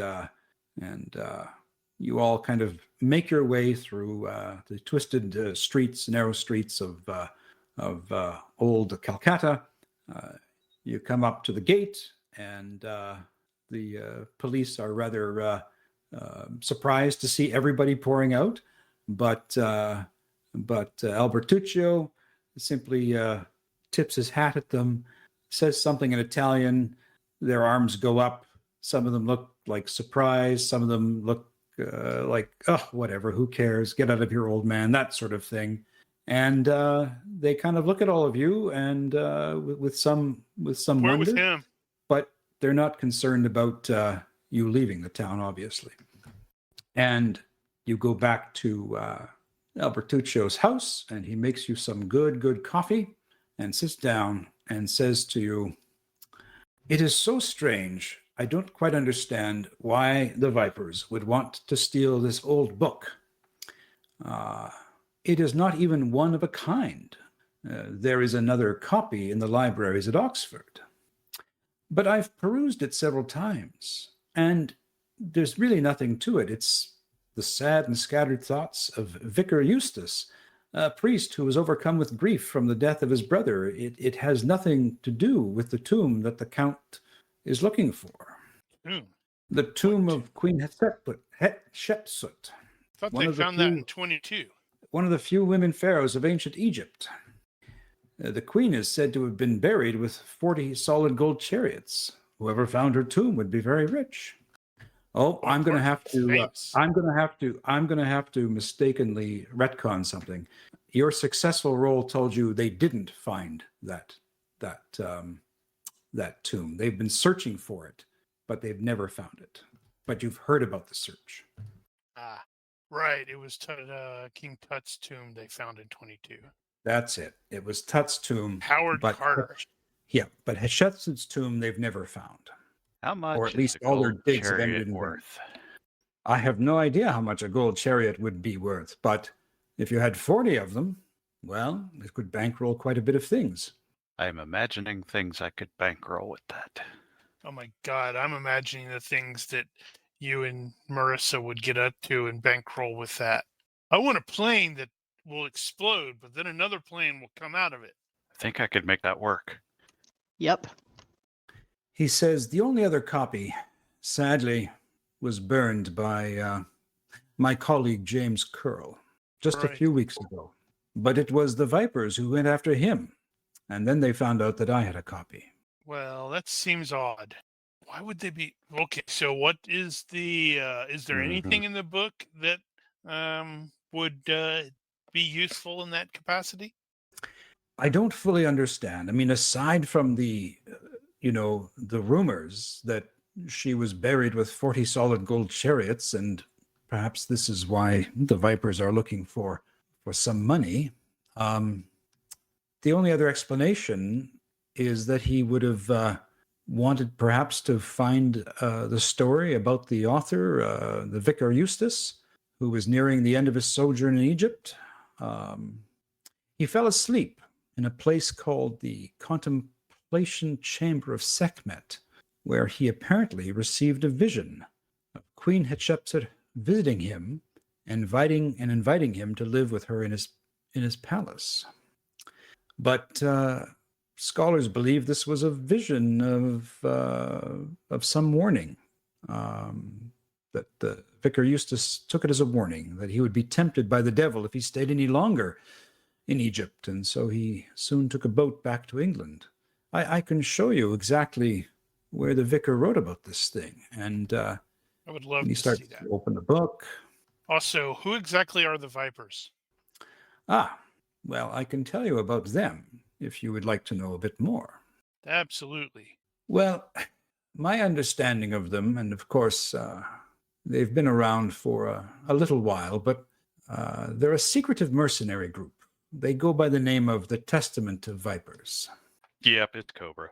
Now, does anybody have politics? I know I asked about hidden lore conspiracies. I do not. Just headline news. I have piloting. Okay. All right. So yeah, they're a secretive group, and they obviously have their fingers in many things I've heard. I understand that a recent invasion of Manchuria had actually cost the Brotherhood a great deal of money. I've also heard that some Irish thieves pulled off a stunningly executed heist and stole some of their money from a Swiss vault. That sounds like another adventure. However, I think this is why they want to find Queen Hetshepsut's undiscovered tomb. That's the only thing I can think of, because that money would fund them for years and years. So what exactly are they, though? Are they just are they fanatics? Are they mercenaries? Are they a political group? What are they? I've only ever heard of them described as a secretive mercenary group, looking to Daniel's interfere right. with They're future Cobra. interfering with local politics, perhaps trying to disrupt governments. I'm a theologian. I'm not a political scientist. Dude, we are facing off against the League of Shadows. This is great. Their leader is named Ra's al Ghul. Thinking let dollar me, signs, Duke will say, well, perhaps if we have the real book, we can find these chariots first. Well, I certainly wouldn't want to see fame them and glory. falling in the hands of the Vipers, but this is the vision I was telling you about that Vicar Eustace had. Here, take a look at this. And he points to a page in the book. Is this page written in Latin? No, this page is written in English. Well, that's convenient. It's all black. Because Vicar Eustace was from England. Well, that doesn't necessarily mean anything. Well, it does He's a for churchman, the too. it does for the fact that it wasn't specifically written in Latin whatsoever. So do we know where this contemplation chamber thing is? Apparently, it's in the tomb. Oh, right. Yeah, we need to figure out where the tomb is. So perhaps the Count believes that this book would have given him some clues as to where to find the tomb, or where to find the tomb and the chariots. For the benefit of listeners. I myself do not know where this is. For the benefit of listeners, perhaps we should have an internal monologue as someone reads this. Oh, yes. Shall I GM. read it? Okay. In your best English accent. Okay. But we don't have any English people, so that wouldn't make any sense. At last my travels delivered me to the land of the Kalos through the hot sun. Though the hot sun did not ease my sadness, the light gave me what I can only call quiet warmth which reminded me of the love of God which I knew followed me on my sojourn. I stumbled through the desert until I found a place of quiet contemplation. This contemplation chamber gave me peace and shade for which I was thankful. That night I did fall asleep in the contemplation chamber of Sekhmet, and was grateful for the chill that gave me great relief from the rays of the fiery sun. But that night I dreamed of the Queen Hetshepsut herself. She came to me, newly beautiful and dressed in regal whites. She invited me to her palace and told me that her reward would be there for me if I gave up a quiet life and came to live with her. When I awoke, I knew that this vision was a warning that my journey would inevitably lead me to a pagan life, and I vowed to return to Somerset. Interesting. So again, Albertuccio says, I don't know where this contemplation chamber is located, he says, and I don't know if it was in that tomb, and if he took the secret of the tomb's location to his grave. Well, based off the reading of this, that doesn't necessarily, it doesn't sound like it necessarily needs to be in the tomb. It could be somewhere else. Maybe. Does anyone have like cryptography or something like that? Perhaps there's a hidden clue in the letter itself. Ooh, I have cryptography. You have cryptography? I do. That was Well, convenient. you could also, I think, Willie, you've got archaeology, do you not? Yep. You've got history Egypt. Yep. Anybody got occultism? Yep. All right. So if you want to recall the location of the chamber, Willie, you're going to have to make either a successful archaeology -1 roll or a history Egypt roll. Let's see. So both of those would end up being the same result. Archaeology 12 -1 is 11. History of Egypt default or straight up is 11. So I will go with the archaeology. Drum roll. Success by 0. I tried to fail. Okay. I really did. So But I failed to fail. with sort of the repeating of the story that you're hearing, and hearing the name Contemplation Chamber, Willie, it begins to sink into you that you've heard of this. You've heard of this before, and so as they're continuing to talk, and as you look at the Need some maps. manuscript, the penny finally drops, and you realize that the chamber was actually located in 1921 at the ruined temple of Sekhmet in the city of Leontopolis, or the City of Lions, located in the Nile Delta. Wait, I know where this is. Yeah, again, as they keep talking about it, you realize you have heard of this, and you recall that they actually uncovered not only the Temple of Sekhmet, but this so-called contemplation chamber. Right. They found that back in 1921. Did they find golden chariots? No, the contemplation chamber. They found that. Anybody up for a trip to Egypt? For a chance at the money, of course. I'm flying. Sure. I think we can probably arrange something like that. So, the City of Lions, Egypt, or the ancient city of Leontopolis, is 39 miles north of Cairo. And the most direct route for you is going to be to fly to Florence, because you don't want to go back to Rome. And you can get to Cairo and figure out how you can hire someone or find a way to get down to the dig site. This will be great. Find that, and then I can get super famous for discovering it. Marissa perks up when they start talking about being famous. Should we bring a camera crew and record it? It's gonna be a tight squeeze to get us all in my Piper. I don't think we're gonna fit a camera crew. I wonder if that plane. No, wait, we landed that back at Rome. I was thinking about buying it. All right, Bruce Wayne. Who? Wait, I know the Waynes. So yeah, it's up to you if you wish to. I'm not sure, Johnny, if you actually have your plane over here. What kind of a plane do you have? It is a Piper J3 Cub. I don't know what that is, other than it flies, presumably. Oh, right. Nice. We just do that in reverse. Just looked at that link. That's the one you did for that previous game of ours, wasn't it? Yeah. Okay, this plane is really off target though, and I don't think Egypt looks like that. Yeah, there's no way we can all fit in there. Need to get a proper plane. Somebody might need to ride on the wing. Nope, we need to get a proper plane. It's a pretty small plane, isn't it? Yeah, it's not very big. Yeah. All right. So you can catch a ride up to Florence and fly to Florence to Cairo. It's going to be about $150 for each of you to go. Willie will fail his compulsive spending and also apply his quirk where he buys overly nice gifts for friends, which can be embarrassing, and will cover the flight expenses for everybody. Just as well, because Duke's broke.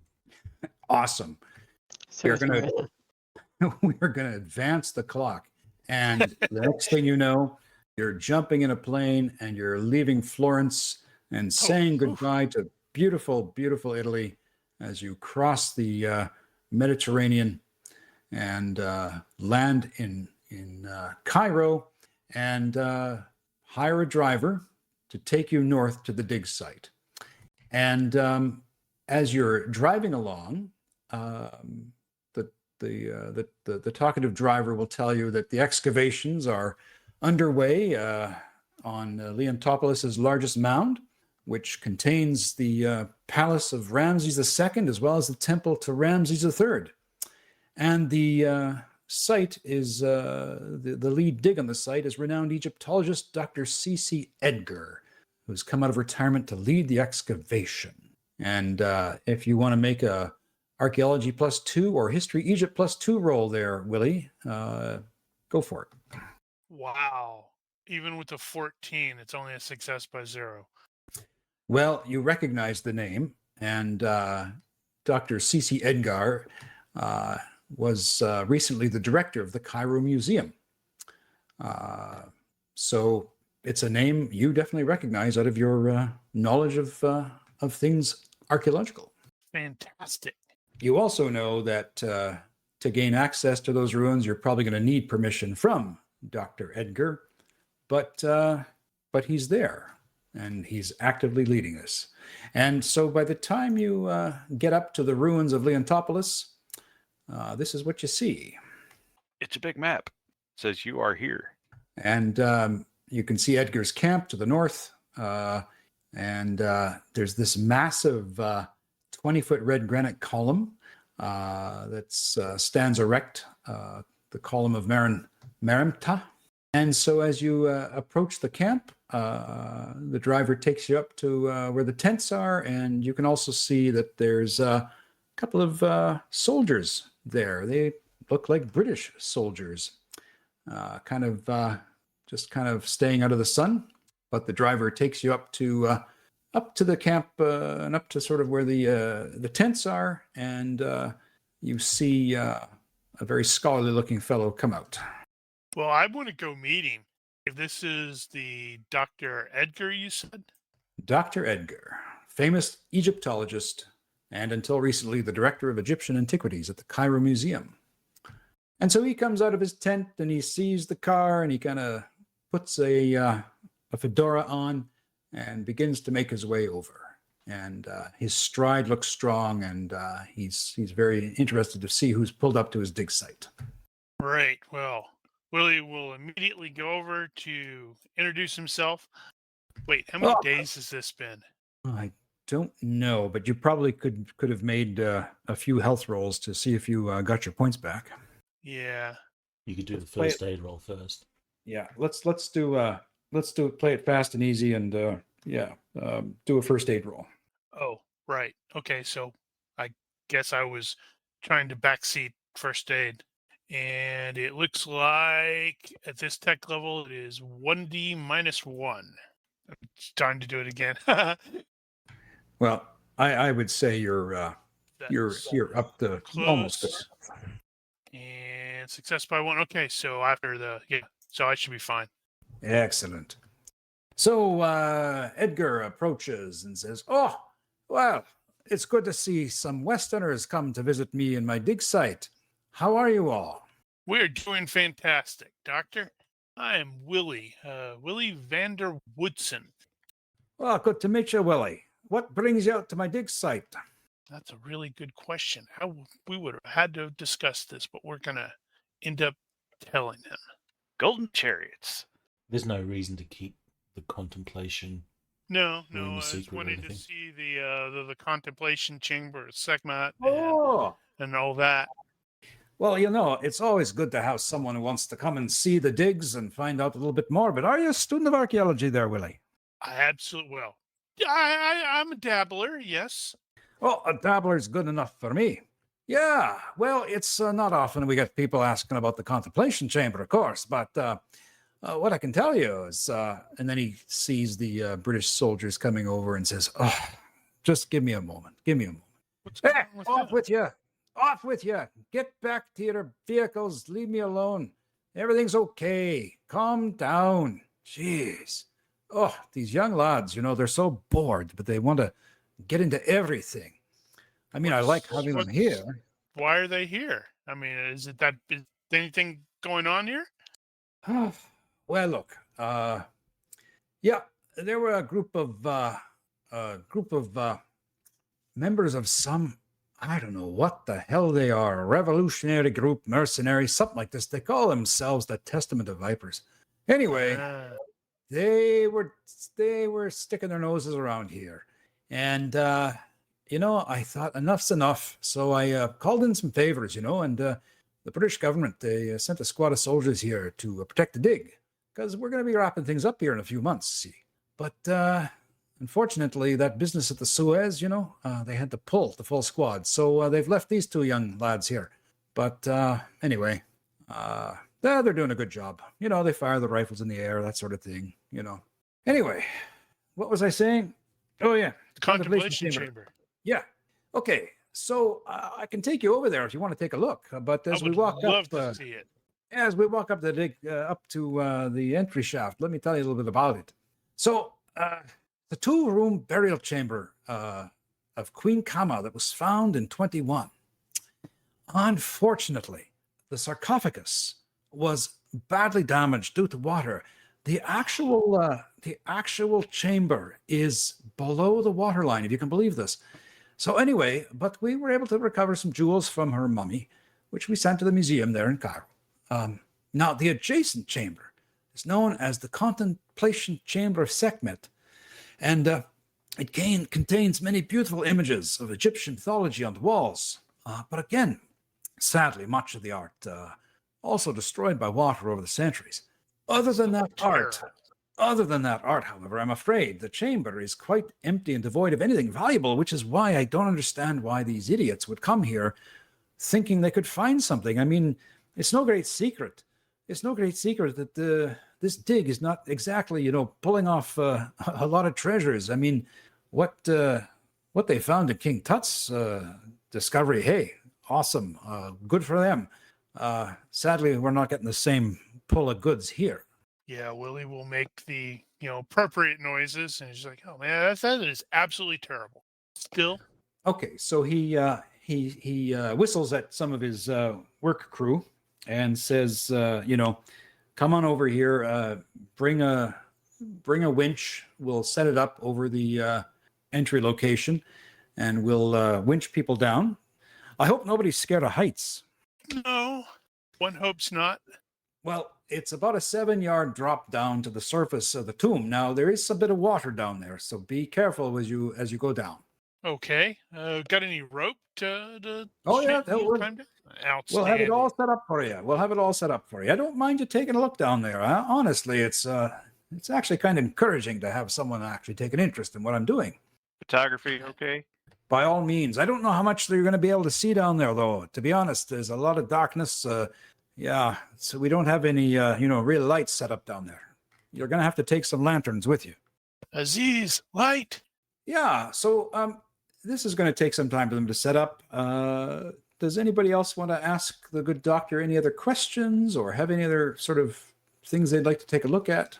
Well, while they're doing that, Willie is just going to be, totally either in conversation with the doctor or wandering around and taking notes and sketching because, well, I suspect since he's got the whole archaeology and history Egypt, he's probably really fascinated by this whole area. I have no idea where he's from, but he totally needs that he owns a house in New Haven, Connecticut. Okay. Well, he needs a home here in Egypt. How about the rest of you? Doing anything in particular? Griping about the heat. This is all Not from Duke. foreign language speaking to me. Does Patience not speak English? No, I mean, like, this is all, maps and tombs and treasures and pharaohs and all that. Yeah. Yeah, Duke's the same. He feels that he would just be getting in the way of people that seem to know what they're doing. How about Marissa? Marissa is trying to look intelligent and failing. So Okay. she is completely out of her element with this. And how about Johnny? I was just wondering if we had any particular reason to hold back on any of the information here. Are we? I suspect, at least in Willie's case, is like, as he gets to know Dr. Edgar a little bit better, he may end up going, yeah, we ran into those Testament of Vipers guys earlier, just by sheer happenstance. They're crazy. Well, But that's for the late. That's probably a little bit later. Okay. All right. So by the time more specifically, I wasn't sure whether or not we wanted to bring up Hetshepsut or not. Maybe in a little bit.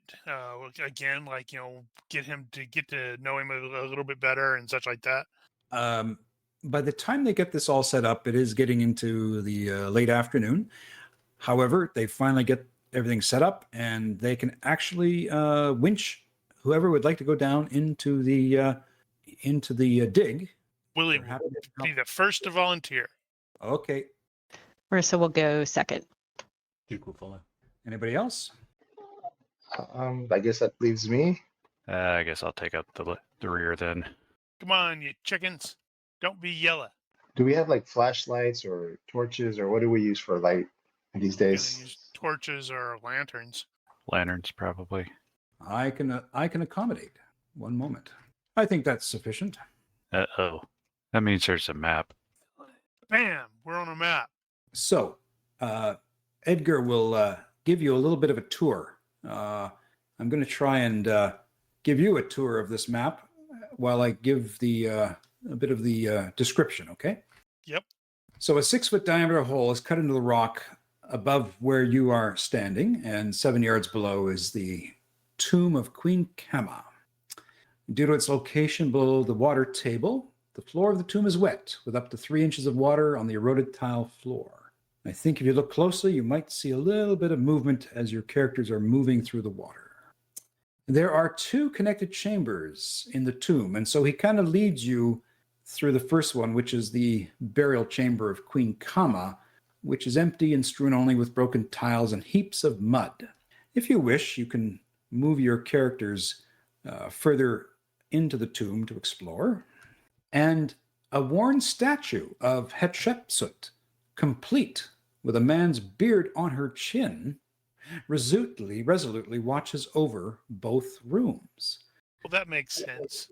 But the second room is the actual contemplation chamber of Sekhmet, which has walls painted with figures of Egyptian mythology. And if you wish, you can bring your characters around to that part of the chamber. And this is the contemplation chamber you're in now. And you can see that there is some depictions of mythology on the wall. The most prominent is where Marissa is. And it's a figure, and the painting is that of Sekhmet, a statuesque goddess with the head of a lioness, said to be a warrior goddess and protector of the pharaohs. Sadly, most of the paintings are rubbed away, destroyed by dripping water. But as you're looking at this, does anyone have occultism at all? I do, actually. Could you do occultism -2? Oof.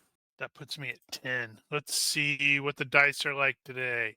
Fail by one. Fail Dang. by one. All right. Well, I'm going to say that because you failed by one, your best guess is that all of this is telling a very sort of traditional story about Sekhmet. But then you do see something that catches your eye. It's one particular image where Sekhmet appears to be shielding a young Hetshepsut from fiery light. And this is what it looks like. Now, who has, does anybody have language, ancient Egyptian or hieroglyphics or anything like that? Well, oddly enough, all Willie has is Arabic. And, Well, you had and Latin. the Egyptian history, didn't you? I do have the history Egypt, yeah, but I don't So, have. I mean, he's probably got some familiarity with the hieroglyphs in that particular case. Maybe not to the point of being able to read. Yeah, if nothing else, ask the doctor, Sure. when we were looking at stuff. And precisely that's what happens. The doctor points to what you're looking at and says, "Well, can you read this, Willie?" Sadly, it does not appear that I can. Well, let me assist. Here's what it reads. Sekhmet saw that Queen Hetshepsut was surrounded by the armies of Canaan, and that they bore shields of silver and crystal that burned with the fire of Ra. But Sekhmet delivered Hetshepsut from the armies, and Hetshepsut thanked the goddess by melting the shields and crafting a great obelisk to Sekhmet. This is super fascinating.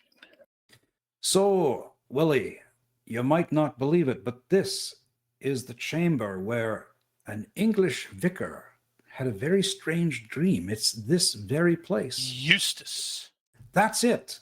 Vicar Eustace. He wrote a book and included this very place in that book. And this is here, in this precise location, is where he decided that he was going to have to flee. You can almost feel the history of the eons emanating from the walls, can you not?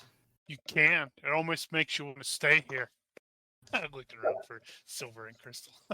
And of course, this is where our tour ends, because this is it. I'm afraid. I wish it was filled with gold, and I wish it was filled with all sorts of ancient treasures. But as you can see, the water's done its work over the centuries and eons.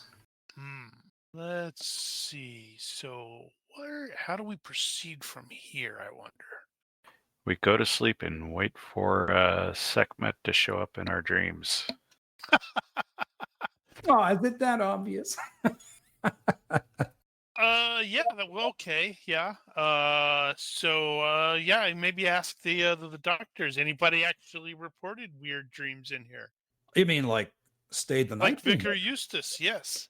Oh, well, to be honest with you, I just never like sleeping in a damp place. I might prefer my cot up above. But that's a good question. I mean, to the best of my knowledge, none of my men have ever slept here. We'll do it for science. I don't see any reason why. I could. We could send some bedrolls down, and if you wanted to find the dry spaces in these little crevices, you're welcome to do it. I don't think it'll happen, but if it tickles your fancy, well, why not? I mean, I've got reports to fill out up top. That's a great idea, and let the feeling of the history soak in. Johnny's just kind of walking around as everybody's talking, and he's gonna pass behind Marissa and say, "Yeah, we'll all sleep together down here." She gives him like an arch eyebrow and says, "Yeah, sleep." So, yeah, if he doesn't mind, then that'd be totally cool. So, Patience, what do you think about all this? She's probably like, "Why did I get on this plane?" You know what? She's thinking. She's basically on administrative leave. They told her to stand by, enjoy the sights in Rome and whatever. So she's along for the ride. Okay. But But she has no idea, she has no skills in any of those intellectual pursuits. She's thinking maybe she can kill a zombie or something like that, or a mummy. And Should maybe Duke, get some intel out of those British soldiers. how about Duke? This is a little bit out of his league, so he's just going to go with the majority. Okay. So they bring down some bedrolls. You can see some of the other assistants like looking at you like, what a bunch of weirdos.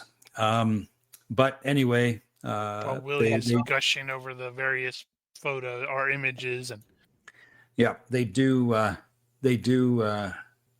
of that. Just give me a second here. Talk amongst yourselves if you wish. Keep our audience entertained. man, Willie should have had drawing. I'm gonna have to get drawing. You don't have to have the skill in order to draw. You just have to have it to draw well.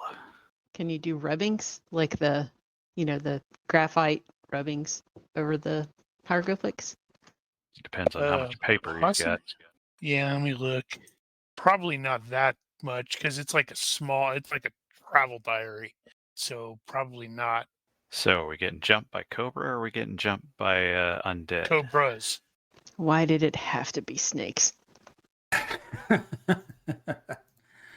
Damn it, that's what I'm missing. I'm missing a fedora. I need a fedora and a whip. A few Nazis.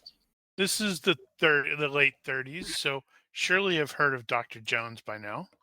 So, Duke, you're looking at that image that Willie was looking at, and you can see, just barely perceptible, but you believe you see a faint outline around that painting, or that whatever you're looking at, like just ever so faint. You might be wrong. He'll hold his light up to it to get a better look. You might need the help of an archaeologist to assist you in kind of looking at this, or at least somebody who knows about archaeology. Willie, you want to come and have a look at this? What are we looking at? And Duke will point. See this outline here? Is that something? And Willie, or is it just a trick of the eye? You actually look at it and think to yourself, this is more than a painting, because you can now see where there's an outline extending further higher up towards the top of the image. Totally gonna break out a little pen, or use the pencil to like trace but like stick it in the slot if possible. It is so finely crafted. The pencil won't fit. The pencil won't fit. Give me a second. I do believe you have found something very interesting, Mr. Duckworth. I'm glad I could contribute. This is more than a painting. Maybe it's a secret door. Anybody have architecture? Negative. No. That'd have been a good thing to have. I have explosives demolition, but we should probably not do that yet. Okay. So, yeah, you're kind of surprised that, possibly Eustace or the doctor never ever saw this before. I'll have to bring this up to him in the morning. But it's good old Duke and his investigator eyes that really kind of brings this all to everyone's attention. I have to make sure you get included in the report there, Duke. So Marissa is a connoisseur of film, and she's loves horror movies and stuff. Would that be enough to say that she's like, maybe there's a hidden switch and she can start looking for a hidden switch? Yeah, you totally are going to go exactly to that point. And as you kind of go looking around the room, you can certainly throw a perception roll in the old box to see if you find something. Her perception is so bad. It's totally going to be a trap. You're going to trigger it, and it's like we're all going to fall in and fight a angry sphinx who's been trapped there for 3,000 years. So nothing appears to look like an obvious or slightly not obvious switch or something you would push to activate anything. And Darn. because Duke has bad luck, he finds the trigger for the collapse. Exactly. So there's always a hidden switch. The last of the people come down and they drop off some bottles of beer and a bottle of wine and some food, and Thank you very much. Yeah, Talking. you're very welcome. Are these guys locals, and or are they? No, these aren't locals. These are other assistants from the museum in Cairo. And Right. as the one guy just goes around the corner, and you hear the very British English word "nutters," and that's the last. They just leave you to your sleep, your night in the contemplation chamber. With that, what would you like to do as you prepare to round out your day? Let's see. Well, when we are settling in, it looks like Willie apparently needs to start making some notes, more notes. Marissa pops the cork on the wine. Nice. Patience will have some of the wine. All right. Well, why don't we we'll kind of put some of you over here. I guess I'll put you two over here. Wink, wink. And you enjoy your wine and some of the food and relax your bodies. And is anybody not going to sleep, or are you all going to sort of take a turn at sleeping or keep a watch? How would you like to do this? Well, we're not actually expecting trouble here. Well, you do have probably two British soldiers upstairs or on the surface. True. Well, Willie also absolutely does not have combat reflexes, so he's not going to think anything about finding the comfortable spot to sleep and going to sleep. Other thoughts from the group? Yeah, I can't think of anything specific here. Yeah, if somebody wants to organize a watch, then it's like, oh yeah, okay. I hope I don't fall asleep in the middle of it. Yeah, Johnny's gonna fuss over his shoes a little bit, try to get them cleaned up. Duke will attempt to have a watch, but he has a reputation for being a careless detective, so he'll get careless and fall asleep. Patience? She will try to hold her watch. Okay. So, but eventually Patience will fall asleep, will she? Like, she's not staying awake for the entire night? And how about Marissa? Marissa will try to stay awake, but after a couple of glasses of wine, she'll probably conk out. Okay. Is there anyone who's going to choose not to fall asleep? I guess that's my question. Not me. Well, initially Duke, but then he will fall asleep. So Duke will probably be the last. Okay. All right. For those of you who fall asleep, because you know this is coming. I think we're going to have a dream. All right. Here's the dream. Dun, dun, We'll call it the dream of Vicar Eustace. A vivid dream visits those who sleep in the contemplation chamber.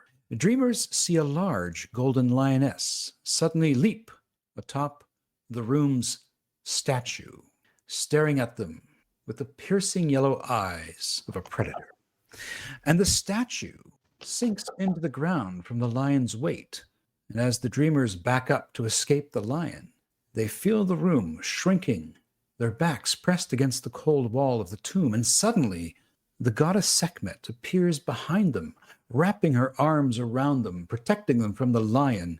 And as the lion reaches the floor, he pounces, but the dreamers feel Sekhmet pull them through the wall.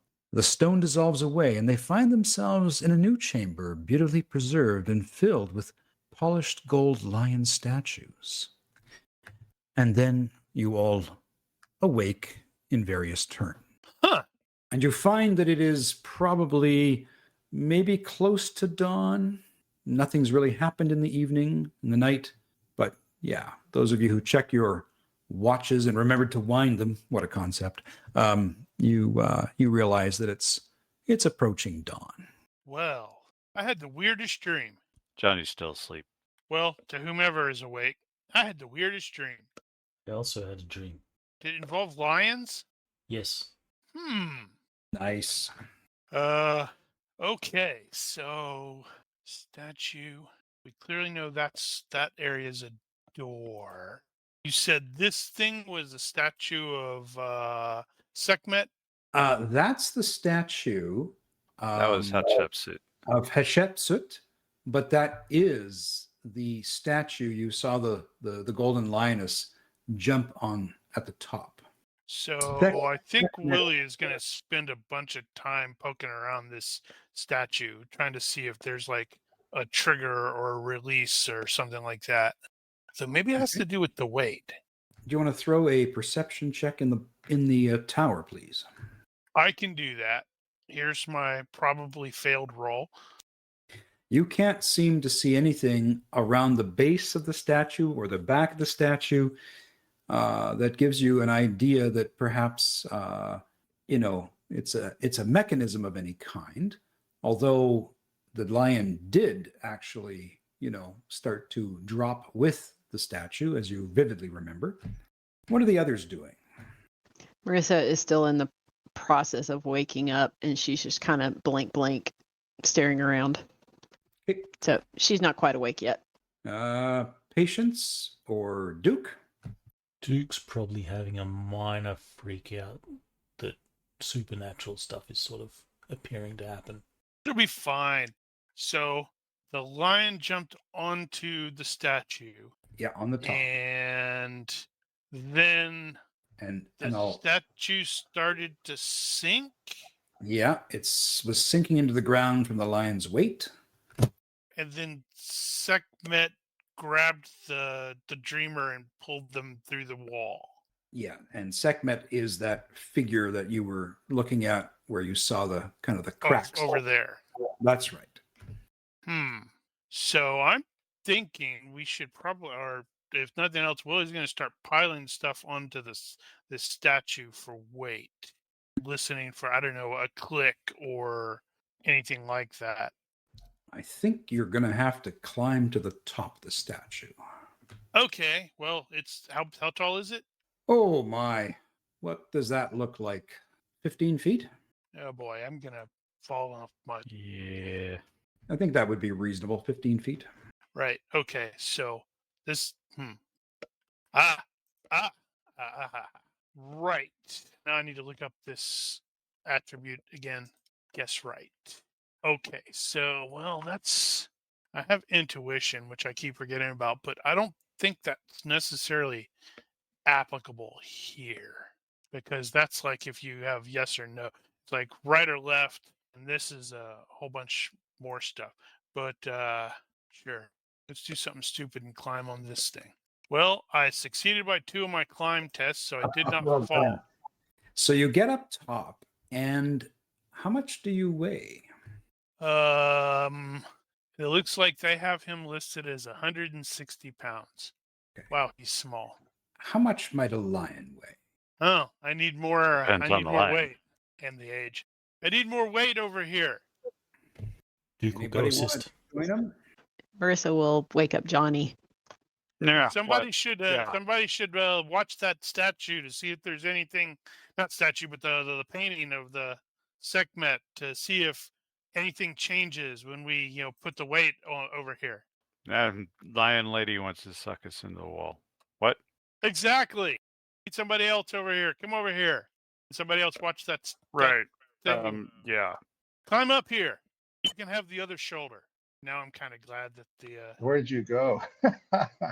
It's line of sight. We just went over there. It's like if you move your character to, yeah. Okay, so Johnny, are you doing a climbing roll to get up there? Yeah, I'm not in a big hurry though. No, Duke, you should watch that thing over there. Yeah. You apparently have a good investigative eye or something. Hey. Yeah. Marissa's like, I need a light. I didn't suck. Okay, so as Johnny adds his weight to Willie's, Marissa and Duke, can you both put a perception check? Just an open perception check. Don't fail. Perception or observation? Either or. I knew that was going to happen. Duke, as you notice that they're putting their weight on that statue, you observe that there's kind of like a sucking intake of air. Something's happening. And it's almost as if to say perhaps more pressure should be placed on whatever is sucking in on that door. I think you've almost got it. and then Duke will sort of go forward and sort of push on the door. Okay. Marissa will attempt to help push as soon as she sees what he's doing. So the combination of weight on the statue and pushing on the door itself moves the door inward, and indeed you see a secret room. Dun dun dun. And you can move your characters to the door of the secret room if you wish. I wish it. Gotta crawl down, but yeah. Okay. Everyone going Holy cow. inside? Should we get the professor? Nah, we need to explore. So the hidden chamber is dry, somehow avoiding centuries of water damage. The room holds... Before you go on, when they get off the statue, does the door close again? This is a very good question. Hang on. No, it does not. The door stays open. And the statue, of course, has sunk into the ground. So no, the door is not closing and the statue is not going back up. Thank you for asking that.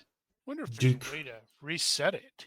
Duke will hold his lantern up, hoping to find gold chariots. Okay. I'll read This I'll thing's read gonna what cave in. I'll read what you see.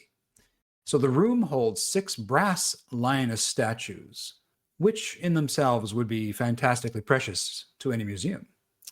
The lioness-headed stone statue of Sekhmet rules over the other lions. High above her head, she holds a bronze and alabaster single-masted boat. The artifact is the size of a large child's toy. And there's a carving on the wall behind the statue, and there's a depiction of a 5-stepped pyramid. Anyone with history or archaeology can certainly give a roll. Success by 4 on the archaeology. So this is called the Medum Pyramid, or also known as the pseudo-pyramid. That's the stepped one, I think.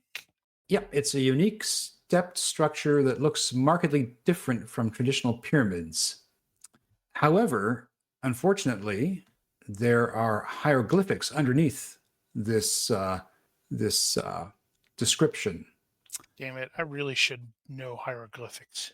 Well, Willie is immediately going to start sketching out the hieroglyphics in his notepad thing.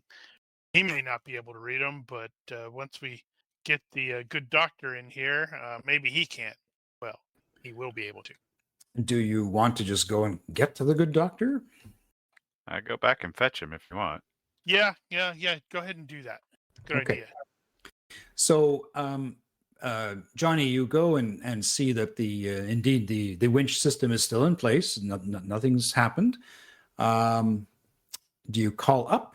Yeah, I'll just yell out for him. Hey, send the doc down here. Okay. So people have already started to get up and rustling around, and indeed the doctor was coming over to see how you had fared in the evening.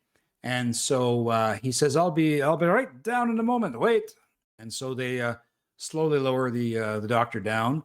How was your evening, young sir? We found something. You found something? Oh, what? What did you find? A good night's rest, I hope. Oh, I don't want to spoil the surprise, Doc. You better come and see. You're kidding me. What did you find? And he starts to plod through the water and turns the corner and says, "Oh my God! What did you do to my statue? What did you do to my statue? You hooligans!" He says, "What's going on? What happened to the statue?" Over here, Doc. And then he turns the other corner. Secret room. Oh my God! What's going on? And he rushes over. This is incredible. What happened? Fame and glory. Wait, right.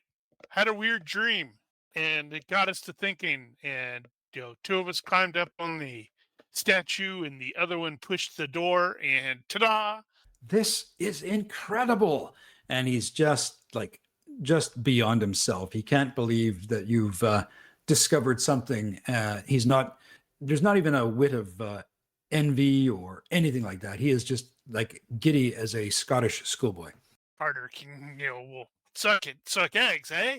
He doesn't even hear you. He's like inside there looking at everything. And indeed, he sees what you pointed out, and he reads it to you. Do not read from the book. And so, so this is on the wall, and I will read this for our listeners. When the sun sets above Medum, the shadows fall on the mastaba tombs of the dead princes.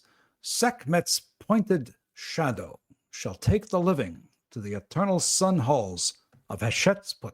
Well, I do in fact believe I need to go to Medum. Now, I know you were wondering about can you figure out how to reset things? Well, now that the doctor, I was thinking that, beforehand, but now that the doctor's there, I don't care about it because it's like, yep, we found it. He's aware of it. Well, you're certainly welcome to do a default traps check here at IQ Anybody -5 traps? or lockpicking -3 if you wish. Well, wait, so you said traps, lockpicking. What was the other? So Or is it just traps or lockpicking? it's IQ -5 or lockpicking -3. Or it defaults to Dex -5 if you are disarming or resetting a trap. Oh, no, but not detecting or building one. So let's go back to IQ -5 or lockpicking -3. I strongly suspect I'm not going to succeed. Nope. Came close, though. Failed by You're 1. Close. I think if everybody were working on it, you'd probably get enough bonus to Did maybe you say pull that off. is that what traps is default is -5? That's correct. Or Oh, lockpicking well, minus. I or got a pretty lockpicking good minus idea 2. what one of the points I'm getting tonight is going on to. That's true. You need hieroglyphics and you need traps. What about Duke? Does he have any fun skills like that? Nope. Okay. All right. So basically, What about patience? yeah, does patience have lockpicking or I have disarming, but it's brawling. So it's probably won't. My Oh, bad. no, I wrong actually kind do of have disarming. lockpicking. Duke does have lockpicking. Well, you could try a lockpicking -3. Nope. Nope. All right. Just like me, failed by 1. Wow. All right. So very well. And nobody else wants to try an IQ -5? So nothing's blown up yet, right? Nothing's blown up. No, it's basically we don't have a great need to reset the machine, so if we don't want to continue rolling, that's just fine. So Edgar, he rushes back through the water, splish, splish, splish, splish, splish, and I'll he go with him, to gather the appropriate stuffs. then you And- see him get shot. and That'd be as about right. and he goes to the bottom of the where the winch is to call up. And who's going with him? Sorry. Willie, because I figure we're gonna go get excavation stuff and the various stuff that you would do in archaeology. So as you get up there, all of a sudden you hear a commotion far above. You hear 2 gunshots, then you Uh-oh. hear more gunshots, and you hear an engine revving at a high acceleration, and the winch system seems to be hit by something, and it comes partially tumbling down, splashing into the water, and then there's silence above. Well, if while it was falling, if it was like anything resembling a threat to the doctor, Willie would have easily, quickly, tackled him out of the way. And Edgar goes, "What in the blazes?" Those were gunshots. Heads up, Was it- everyone. Was that the winch? That sounded like the winch. Gosh darn it. I think those idiot Viper guys have tracked us down somehow. Who's all going to go and take a look up where the only exit is? Duke will. I think we all have to go there and stand there stoically as the so the cliffhanger can end with us getting trapped in here.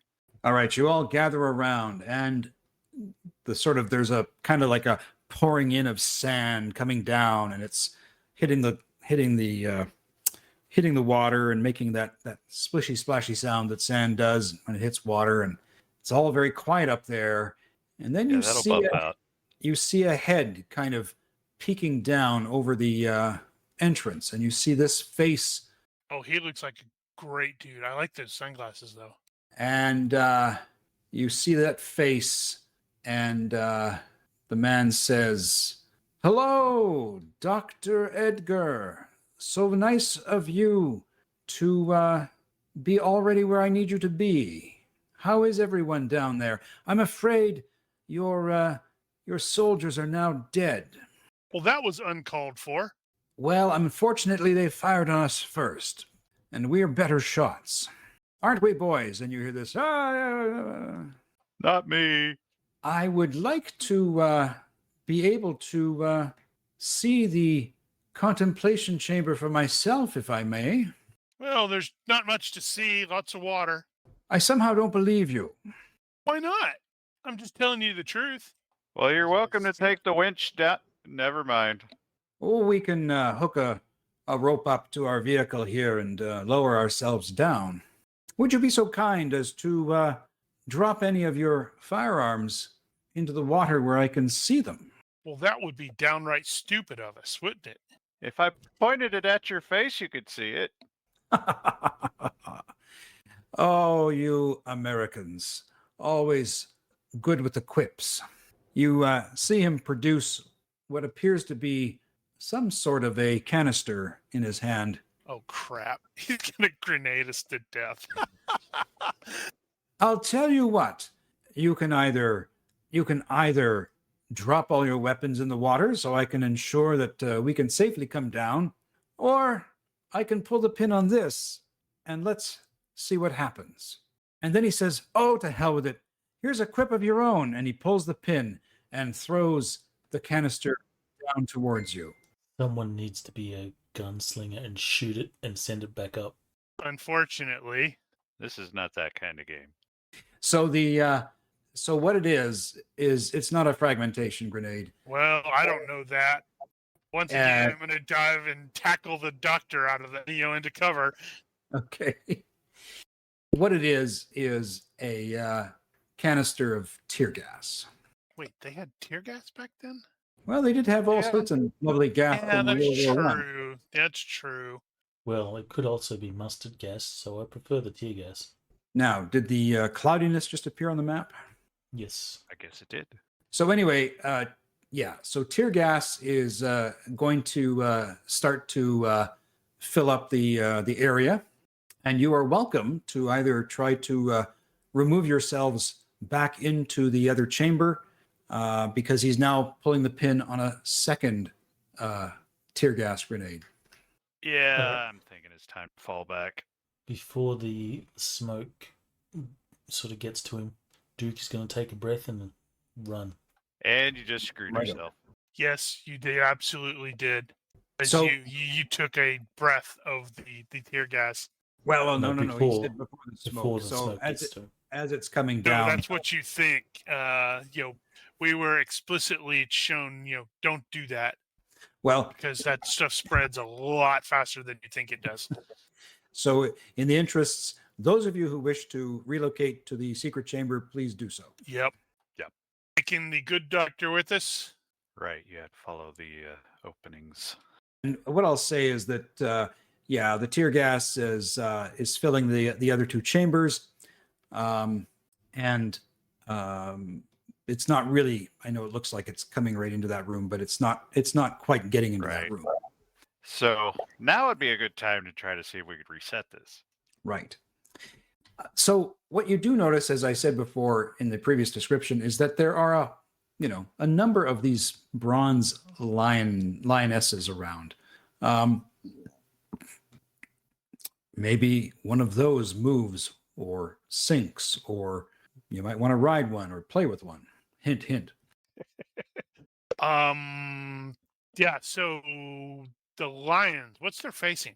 Do we have any that look like they are completely in the wrong place? Facing the wrong direction right now? Well Like done. if they're all looking in the in a circle, or all looking at supposed to be all looking at the statue, and one is not. One is definitely not in alignment with the others, and yeah. So you reach that lion, and shifted. it's massive. You might need some help. Duke will help. He gets help. Yeah. And the door closes. Oh crap! We just trapped ourselves in here. Yeah. Now what? That's totally what Willie is like. He's like super excited about this, and the doctor's like, and now we're trapped in here. Right. Okay. Now what do we do? I guess, can we look for another way out, like a back so entrance? I'm going to retcon this. Yes, you do rotate that lion, and yes, that door begins to close. However, you will have about a minute if you would like to extricate yourself from this room before that door closes. Everybody out! Everybody out! Oh well, I mean, I guess we could. Because Into the gas. Yeah, but we already told the dude that there was nothing here. It was just water. So now we just need to lie harder and say, "Look, there's nothing here." But I told you. So at that point, Cough, hack. yeah, at this point, first of all, Here comes the everybody make 2 health -2 rolls. One is going to be to avoid, one is to avoid coughing. The other is to resist blindness. And the ill effects of either will endure for as many minutes as your margin of failure. This is gonna suck so bad for me. Okay, so Marissa is fit, so I think that gives her Get a plus one, right? Yep. And she also has hard to subdue, so she gets another +1 to avoid unconsciousness. Yeah, that won't apply just yet. So what was the first roll? Yep. So let me, I'll read it again for you. Okay. So first of all, sauce. Your first health -2 roll is to avoid coughing. The second one is to resist blindness. Okay, so Duke will cough, but And he you said won't the be margin blind. of fail is that minutes or rounds? Minutes it was.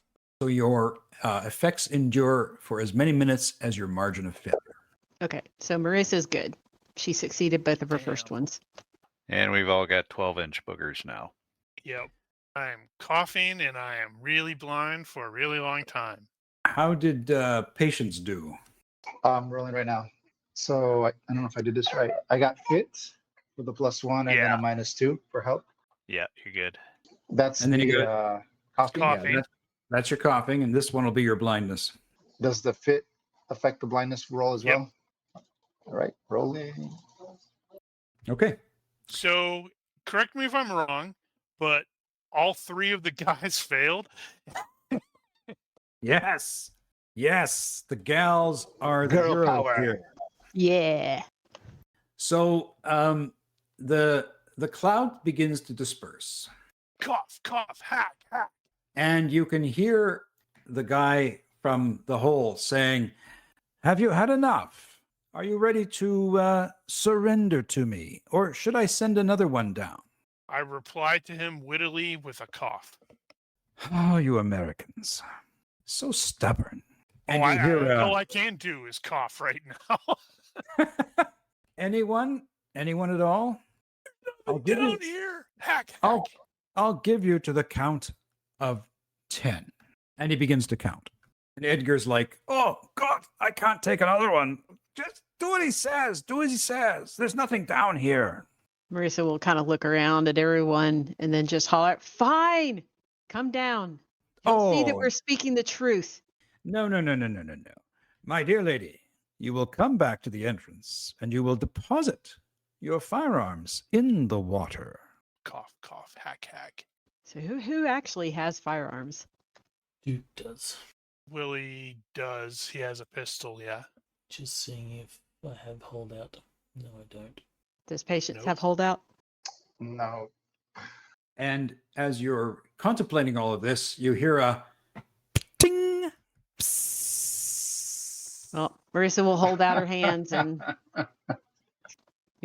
for folks to give her firearms. He's just going to keep tossing this stuff down here. All right, everybody. Health -2 rolls again. Yay! I'm thinking I'm not going to like this fellow. I say we hold our breath and rush him. Oh, well, I'm still blind for like multiple minutes. Yeah, it's going to be a while before we actually recover. Duke is now blind. Well, I'm not coughing anymore, Marissa is now blind. but I critically failed the blind check. Wow, there's 2 18s tonight. Oh, wow. Oh, my eyes! You critically failed It your blindness check. Okay. So you're going to be blinded for like 9 minutes? Let's see. If you add the two together, it would have been wow. 9. It would have been 13 minutes total. Okay. So at this point, is anyone unaffected by the tear gas? I passed. I succeeded on both. I am not additionally affected. Okay. So who's coughing up a lung at this point? Duke is. Yeah, it And depends on Probably how much still be. time has elapsed since the first one hit us. I might, if it's like been under a minute. okay, so it's let's say he gives you about 5 minutes, and then you hear him call down again. Do we have a bargain? Will you please drop your guns in the water where I can see them?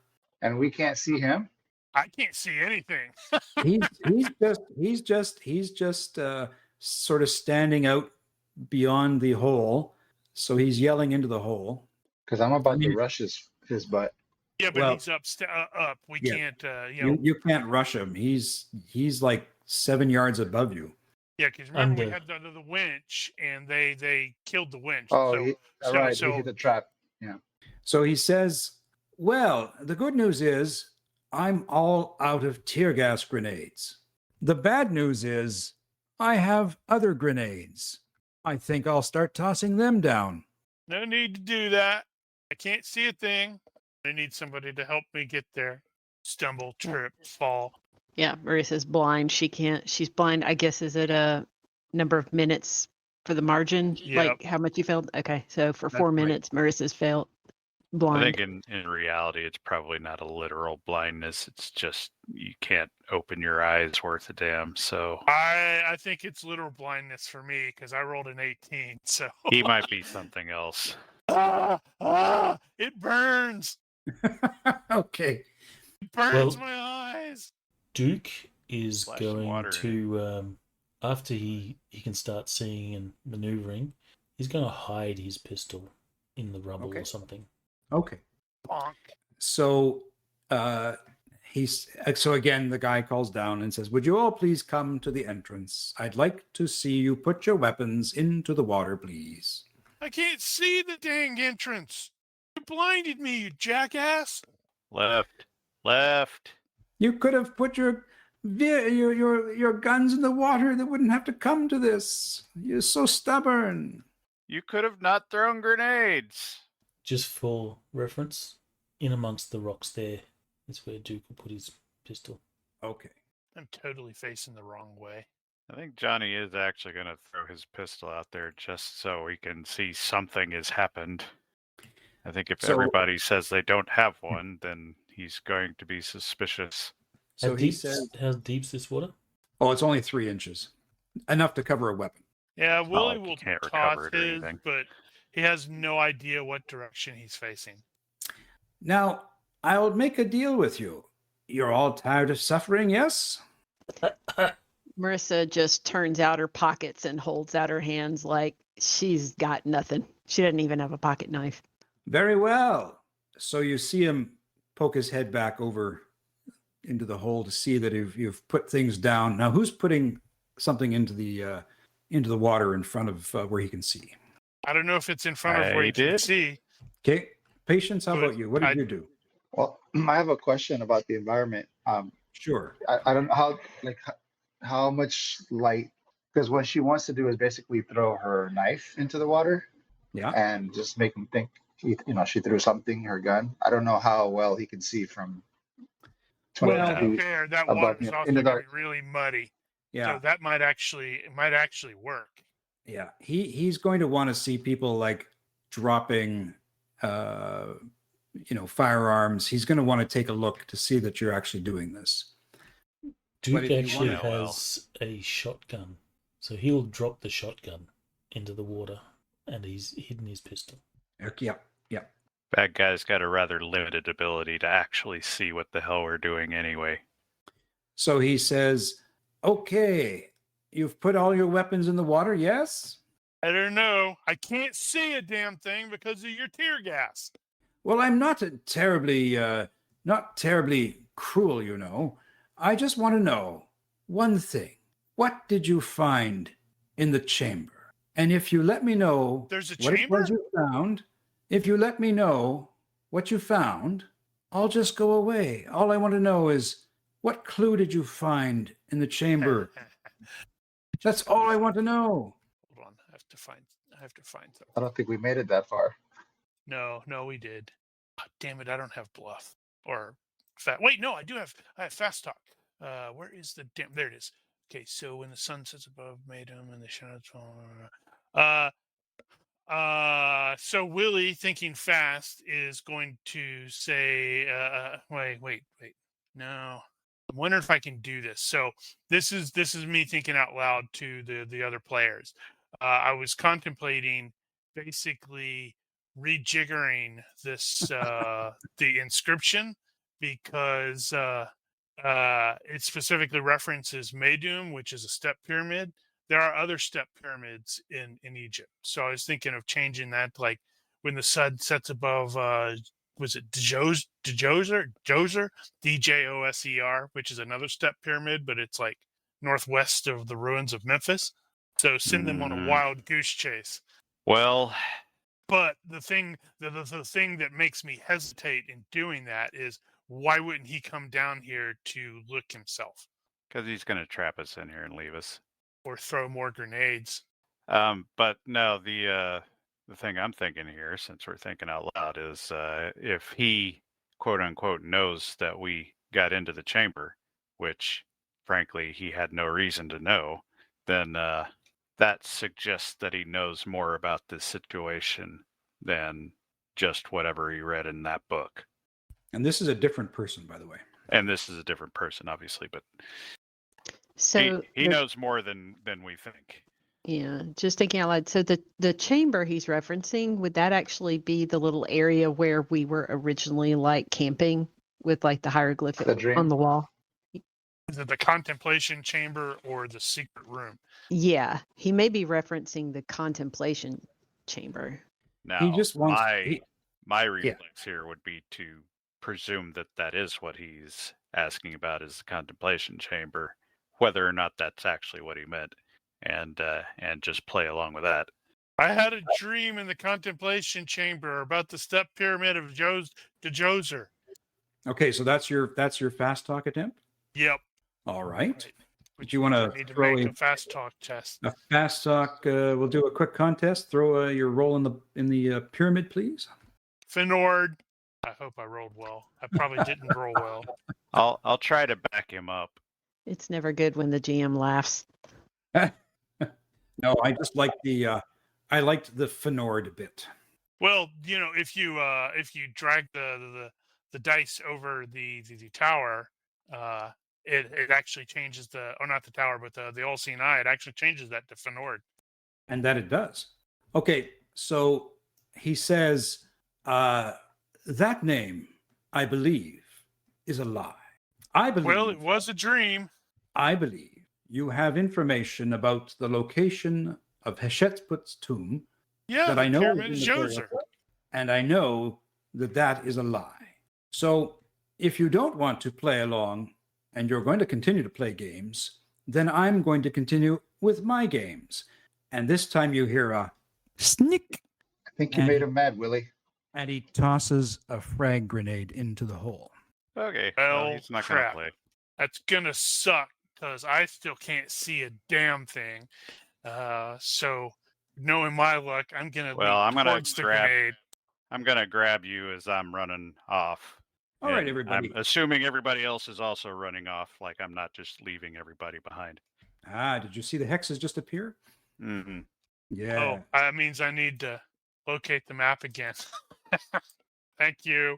We should have at least 2-second timer. So What are you talking about? This is 1936. He drops it, it lands in the water, and that causes it to fizzle. Yeah. So we're going to have Marissa start. So Marissa, you can move. If you're running, go for it. Where is Professor Dude in all this?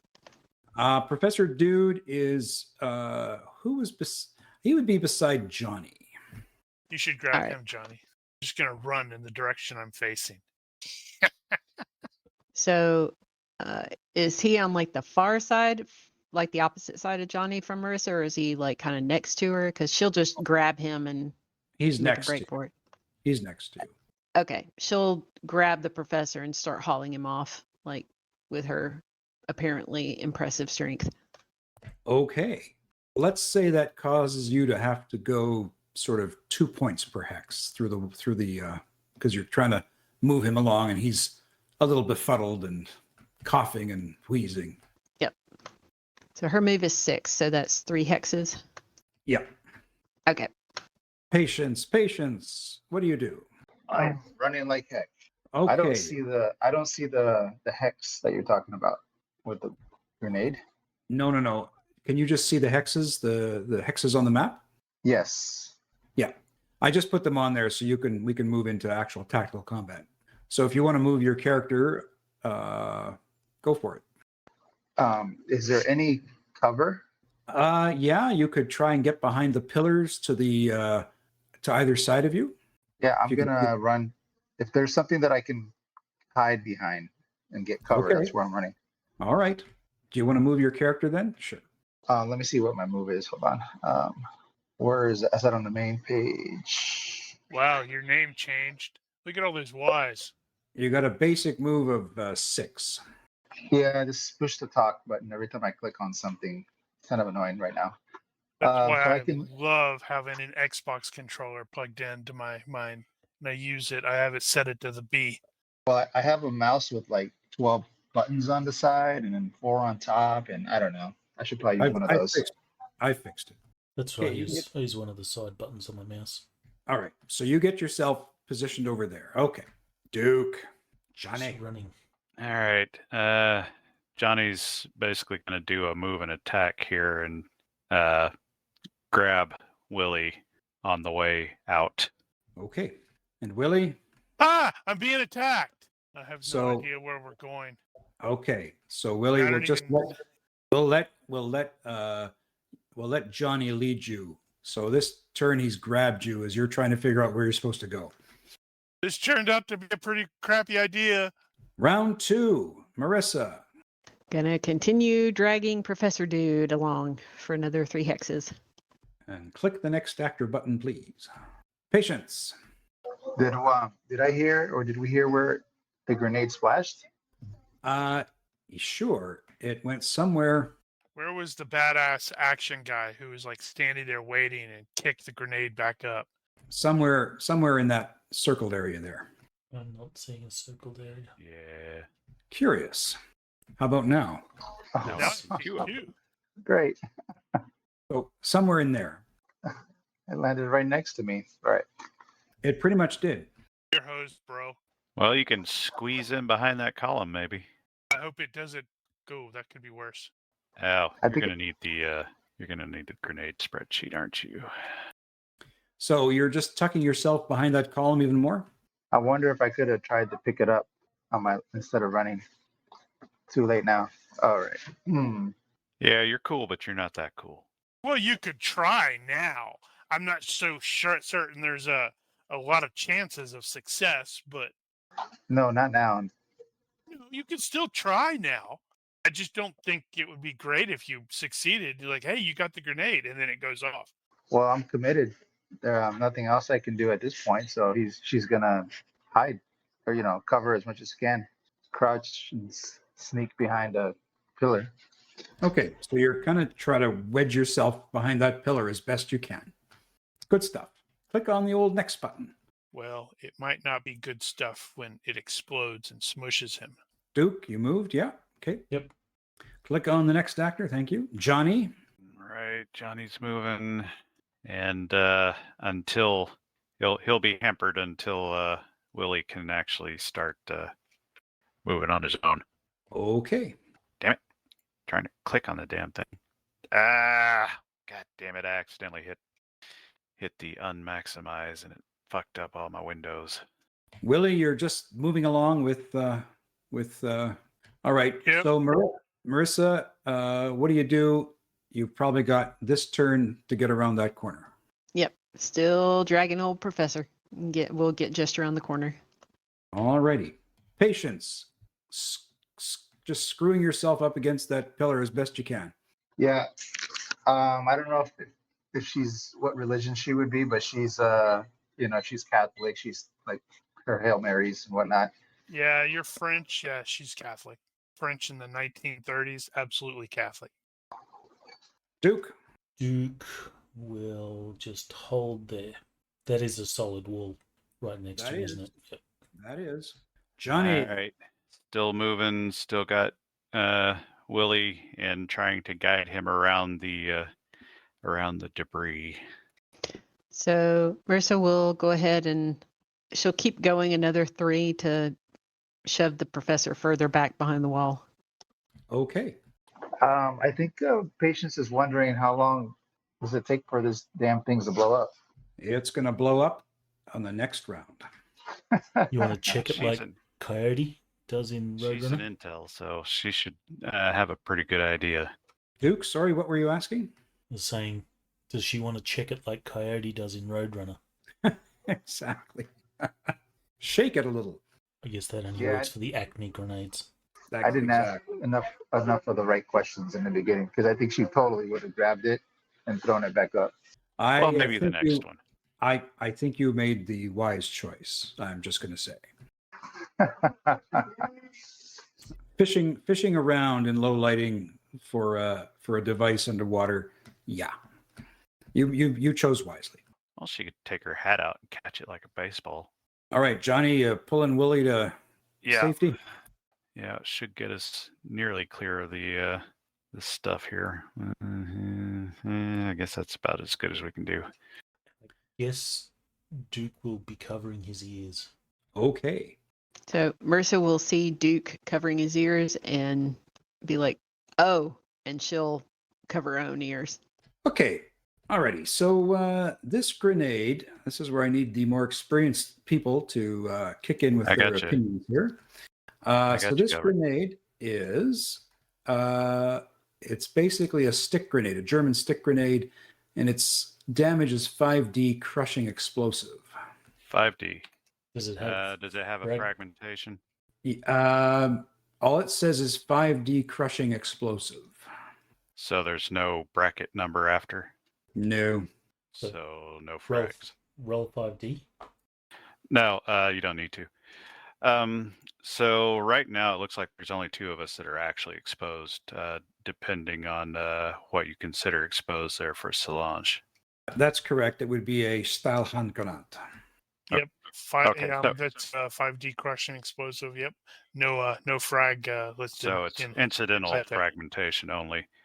There's enough crap down there that it's probably counts as incidental, so we can consider that. But so first question is Solange 100% covered? I'm going to argue yes, she is, because she can sneak behind that massive column. No problem. So right now, then the only 2 that are exposed are Johnny and Willie. And I currently have Johnny at 14 yards. 14 yards. 14 yards. Target distance, 14. Okay. Max damage is 1 at this range. And that's max. Well, there we go. So if you want to actually roll the damage, I can input that. Crap. This particular one doesn't have that. So the fragments would attack you guys at skill 15? Yes. No. And the range modifier would affect that along with your posture. It doesn't have fragmentation. Yeah, No, it's incidental fragmentation. Which means nothing. I believe incidental fragmentation is 1D minus 4 or something like that. Cutting. If that's the case, then this particular sheet that I'm using needed to be updated. Apparently, crap. For the benefit of people listening, it would be calculated on the roll of damage, and then you divide that damage by 3 for every hex you are away from the point of impact. All right, so I'm rolling 5 dice. Right. Okay, so That's for the the concussion. chance. Damn it! Is that what the hell? Apologies. I thought I had the right sheet here. Okay. I guess you can just deal it out. There's only 2 of us. So 14 yards is what? -5. -5. So I'm going to roll on a 15 modified by -5, correct? Yeah. You should roll the base damage first. It won't matter. Well, it might matter for patients. Well, she's covered. I don't know if cover protects you unless it's completely sealed. Doesn't protect you against the concussion damage. It'll protect from the Yes. frags. There are no frags. It's incidental Incidental fragmentation. frags. Okay, so if I was rolling for a skill of 15, I rolled a 12, but with the -5, That's I think miss. that's a miss. So how do we rectify things for Solange then? Well, roll the damage first. Okay, so I rolled. Did you just see what I did? I rolled 12. No, they're hidden. I rolled a 12 for damage. Okay, so Solange is 5 yards from, so you divide the damage by 15. So 3 times the distance in hexes, which would be less than 1, so no damage. Yeah, so no damage to Solange. Her ears might be ringing a little bit, Exactly. and if she's got full cover, incidental frags won't hit it. Well, they could potentially hit, but they're not going to go through the DR of a pillar. No, exactly. All right, so boom, and the water explodes up and around and sprays Solange and everything around Solange, and fragments kick up and hit the walls, and poor old Doc, he just shudders in his place. Johnny and Willie, we're just going to carry on with the combat rounds. What I guess we stopped at patience, so we're going to go to Duke. So Duke, what do you do? The explosion has just happened. We should all play dead and not make a sound. Johnny, you kind of hear Duke start to say we should play dead. Hopefully he didn't say that very loud. Nah, I'm just going to keep going around the corner. Presume there's more coming. Okay, so you're going to keep moving. Concussive You're- blast didn't knock us down. That's You're gonna sad. keep- We're You're a gonna long keep- way away from that. You're going to keep moving, okay? Why don't you move yourself the distance you'd like to move? What the hell is going on with my freaking fantasy grounds? Willie will go up with him because he's still blind. He's going to try to look back at the explosion, but he can't see anything. He's Marissa, not what a are cool you? guy. What are you and the doc doing? Marissa was just going to stand here with the doc and have her hands over her ears to help muffle the explosion sound. Okay, Does she hear? I'm assuming she might hear some kind of muffled sound as Duke is trying to say something. yeah, you probably heard him mutter something about play dead. Got it. Okay. Start screaming. Give us your acting scream, like you're hideously injured. Yeah, actually, she will do that. She'll do. Is that acting or performance? I think it's acting. Yeah, her acting is terrible. She's a really bad actress. She's a So let's stunt do person. it. Yep. Ah! That's about what it sounds like. Sort of sound like a cat caught in a wine press. Yep. Okay, and Solange, just so you know, give me a perception roll in the box, please, or hearing. Ears should be ringing. She should be deaf. Oh That's wait, true. this is semi cliffhangery. So Okay, what are you going to do there, patience? Can't hear you if you're talking. Okay, how about now? There you go. What you going to do for your turn? Sorry about that. All right, again, she's gonna look, basically just take stock of the situation around her, and yeah, basically just look around. Does she see anybody else from the group? Okay. And take action accordingly. Okay, you kind of poke your head out around from the pillar, and what you do see is some cracks forming in the walls, oh crap. but you don't see anybody else around you. And you so that's kind of what you see, but you can't hear anything because there's just this ringing noise in your ears. But you start to see some cracks forming in the walls. Okay. That's not good. But that's probably all I can Nope. do, right, for the 1 second. You got it. All right. So let me end my Duke? turn. What do you do, Duke? Duke will just wait. He'll sort of peer around the corner. Do you want to throw a perception roll in the box or an observation roll?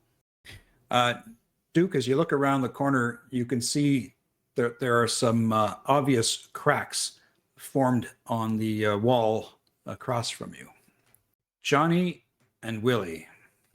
I had planned to continue around the corner, or at least get.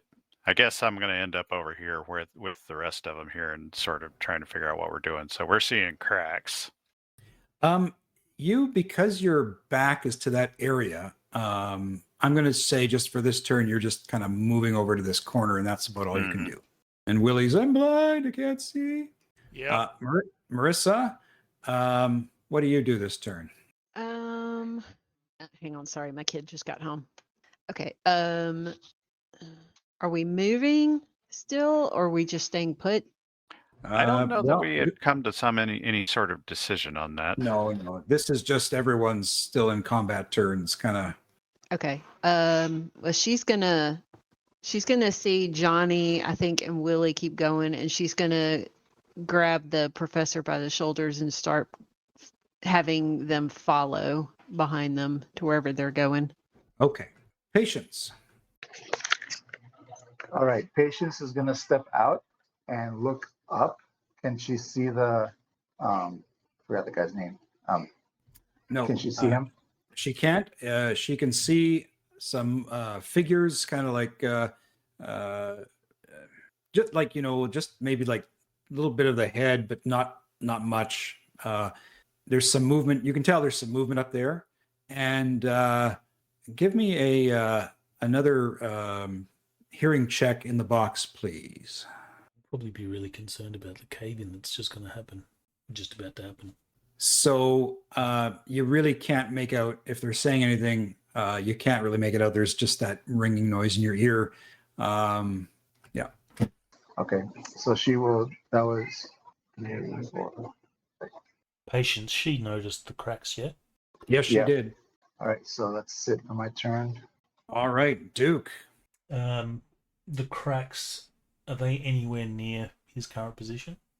No, they're across the way, although you can't tell if there are any cracks along the wall, sort of parallel or beside you there. All right, so he's assuming cave-in's potentially imminent. So he was peering around the corner, and he's just going to, quickly. He's not going to say anything. He'll just be sort of waving for Patience to, run. Okay, Johnny. Well, my mission to get Willie out of the way is now accomplished. I should probably do something stupid. I'm just trying to think of something appropriately stupid to do. Okay. And Willie, are you going to just cling on to? Oh, I guess is Rigel back? Yeah, I'm not having any problems with the audio. It's just Fantasy Grounds I think my computer is doing something stupid. Okay. So Johnny is just going to think about what he's going to do, and Willie, are you going to kind of keep moving? Yeah, I was probably wandering in the wrong direction. Okay. Take the next 3 seconds, or 5 seconds to decide what it is you want to do. We'll just break out of combat rounds for about five seconds, maybe a minute. How's that? Let's say a minute. Enough time for somebody's eyes to clear, maybe? Not mine. Yep. Eyes to clear, hearing to return. There we go. Duke will recover his pistol. All right. Okay. So basically we either trigger the door and get into the side chamber and hope there's another way out from there, or we just sit down here, find the safest place we can for the cave-in and hope they leave after that. But we'd have to dig our way out. Yeah, we should probably. My concern about triggering the door is that if we do that and they stop throwing grenades, You said you were trying to think of something for Johnny to do that was stupid. Yeah, I was You thinking could like shout back and go, "You missed us, you bitch!" that's true. We could just antagonize him. Make sure he throws more grenades. I think he'll do that unless we come up with a better plan. Who's the archaeologist? Is that, or who had the archaeology skills? It's Willie. The doctor and Willie, And who Willie. is still completely blind. So I will just mention the cracks to, I don't, to you. Like, hey, there's some cracks forming. Do you think that's something we should be concerned about, or they're just, superficial? I'm not an architect, but it sounds bad. What about the professor? Would he be able to make that determination? Wait, let's see. Willie is still like kind of blind and possibly panicky, Yeah. so he may be a little bit louder than normal. With his ears ringing. It's like cracks in the wall. What? Yeah, exactly. He's still trying to come to his senses. Why is there a big mud blob token? What mudblood token? You're seeing Strongly things. suspect dumbass is going to drop another grenade and it's going to go boom. You're just seeing things. No, I'm not. I'm not seeing anything. So, decision. Do we trigger the door or not? Because that's going to be a little bit involved. We're going to have to climb on the damn statue. I'm not climbing anywhere. I'm completely blind. Well, the cracks don't appear to be anywhere near where we are, so I think we might be safe. Oh, is it limited to the top part? Yeah. Yeah. I mean, yeah. So So we the could just cracks hold- are in that section. GM, is that Question correct? mark. Yep. It's all kind of over there. Over there, I couldn't see, or Duke couldn't see if the cracks I just had an amusing thought. were on this wall. They ran that truck against the or was it a truck? Uh-huh. That's totally going to fall in over there. All right. I think Johnny your is going stupid to thing is going to do his stupid antagonize. thing and yell out at him, antagonize him. There's still some priceless artifacts down here you haven't blown up. Okay, that's what you shout. Yep. Anybody else doing anything? Just Also, there recovering are the gun. cracks in the wall. Please stop throwing grenades, dumbass. I think Marissa's gonna help, escort the professor a little bit further away from the corner where they're standing, maybe back over towards the hieroglyph wall. Okay. Bonk. Oh, I'm facing the wrong way again. Double dumbass to you. All right. So you hear him. Nice. Yeah, you hear him scream, "Drop another one in there!" And you presume that another grenade falls down, and then another, and they all explode. And then there is this massive cave-in over that other chamber that you were standing in. Nice. We're totally hosed now. So if that guy was standing right by the edge, the hole, does he fall in when it caves in? So there's this massive cave in, and you hear from the after all the debris settles and it stops falling, and it's you see all of these No, I don't. I don't know, maybe about a half dozen vipers lying in the debris, groaning. Some are obviously dead, others are unconscious, and that's what you see. But then the water starts to pour into the chamber, and it's going higher and higher. Did not expect that. This is definitely the wrong time to be completely blind. Well, good news, bad news. We may be able to swim out. Holy Is this crap, a I bad don't know how time to swim. mention I can't swim? Yeah, it's like, oh crap, I don't swim either. So you're going to be able to see a way where you can move, and the way the debris has fallen has conveniently created something of a step network that you can take. It's going to require climbing -2 rolls, but you can get out if you start moving now. That was serendipitous. I'm Well, going to It is cliffhangers. secure a firearm from a fallen enemy. Marisa will do the same, and she'll finally have a weapon 2 sessions in. Okay. Can someone point me in the right direction? Come on. Marco. There we go. All right, everybody, we're gonna make this real simple. So climbing rolls at -2 from everyone That's not to going to get make it simple. out of this predicament.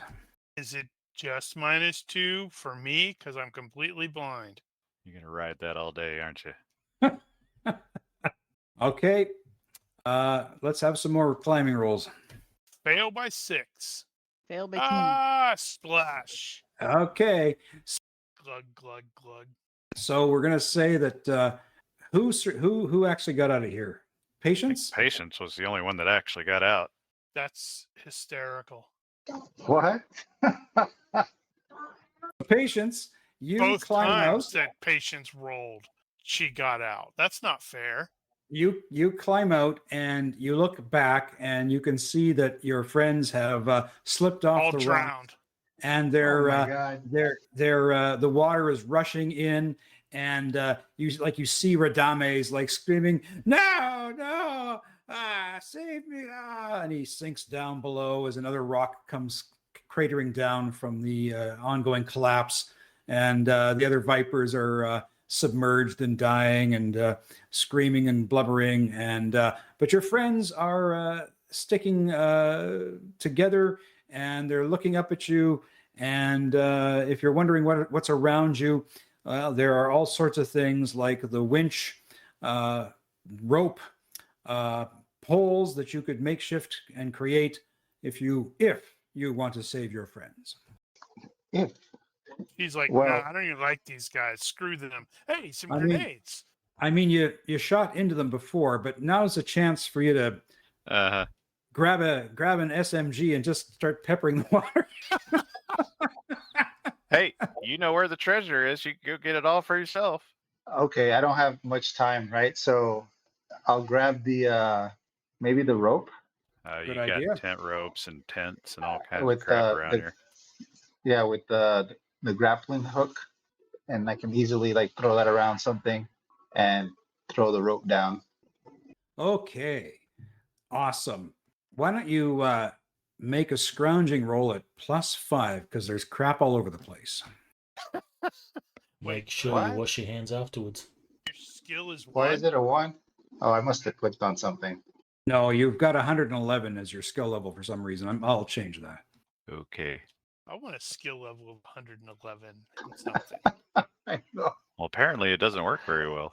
Something to keep in mind, Ronky. Oh, my perception is like 100 and something. I think somehow your skill got the level box got screwed up somehow. I'm not sure how, but anyway.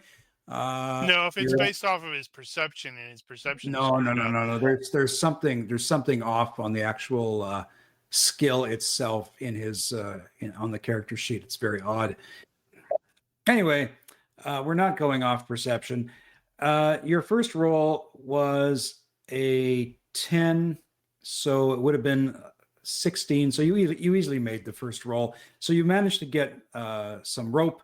You managed to figure out something that you can throw around the existing winch system, and you come back to the edge of the hole and throw the rope down in. Now, I will just simply ask for whoever's going to grab the rope first to make a dex check. Let's see who can Wait, there's fail. a rope? Who gets it first? There's a rope?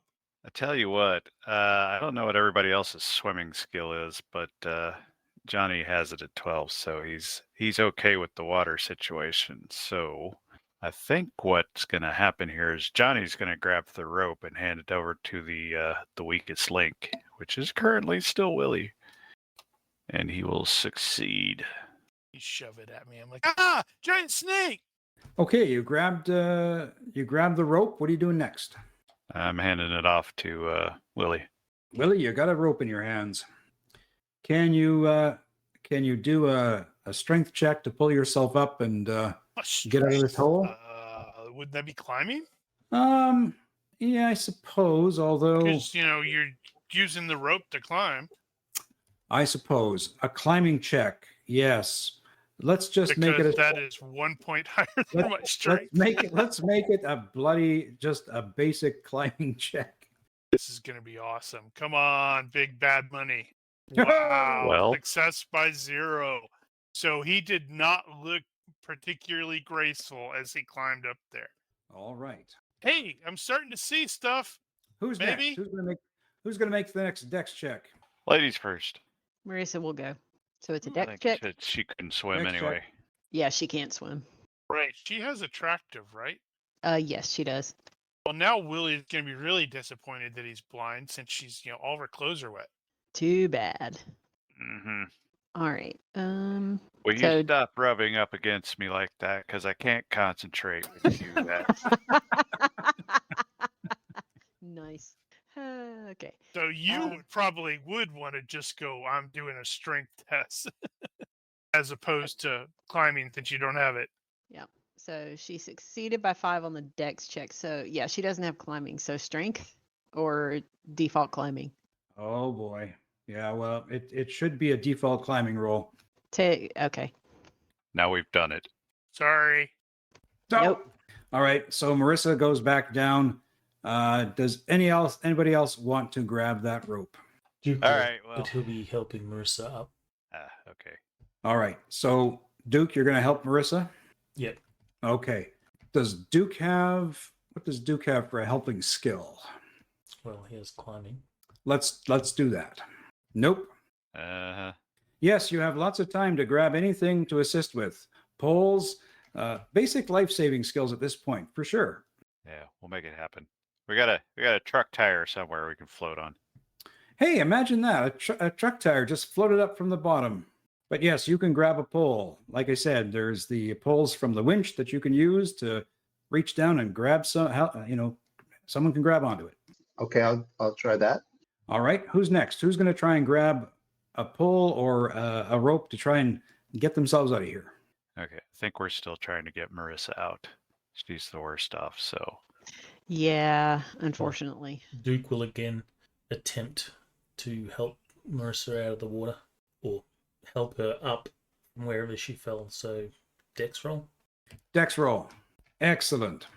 Here, give me your hand. Okay. So she does. Is that like a +1? You betcha. Nope. Nope. Failure by 5. Okay, and by this time, there's a pole that's been put down by Patience and by Willie. If somebody wants to try and grab the pole. Marissa's just going to grab the floating tire and just float out. Okay. Duke and Johnny, make your rolls. Someone can climb the rope. Someone can hold on to the damn pole. Nope. My. Oh, Well, I'll there get we out. go. Johnny, you managed to climb yourself out of that hole. And I'll help drag people out. And yes, you help drag people out, and we will say that everybody gets out of the raging waters of the tomb with a little bit of GM fudging here and there. But what the hell? It's Cliffhangers, for God's sakes. Pull me out. Pull me out.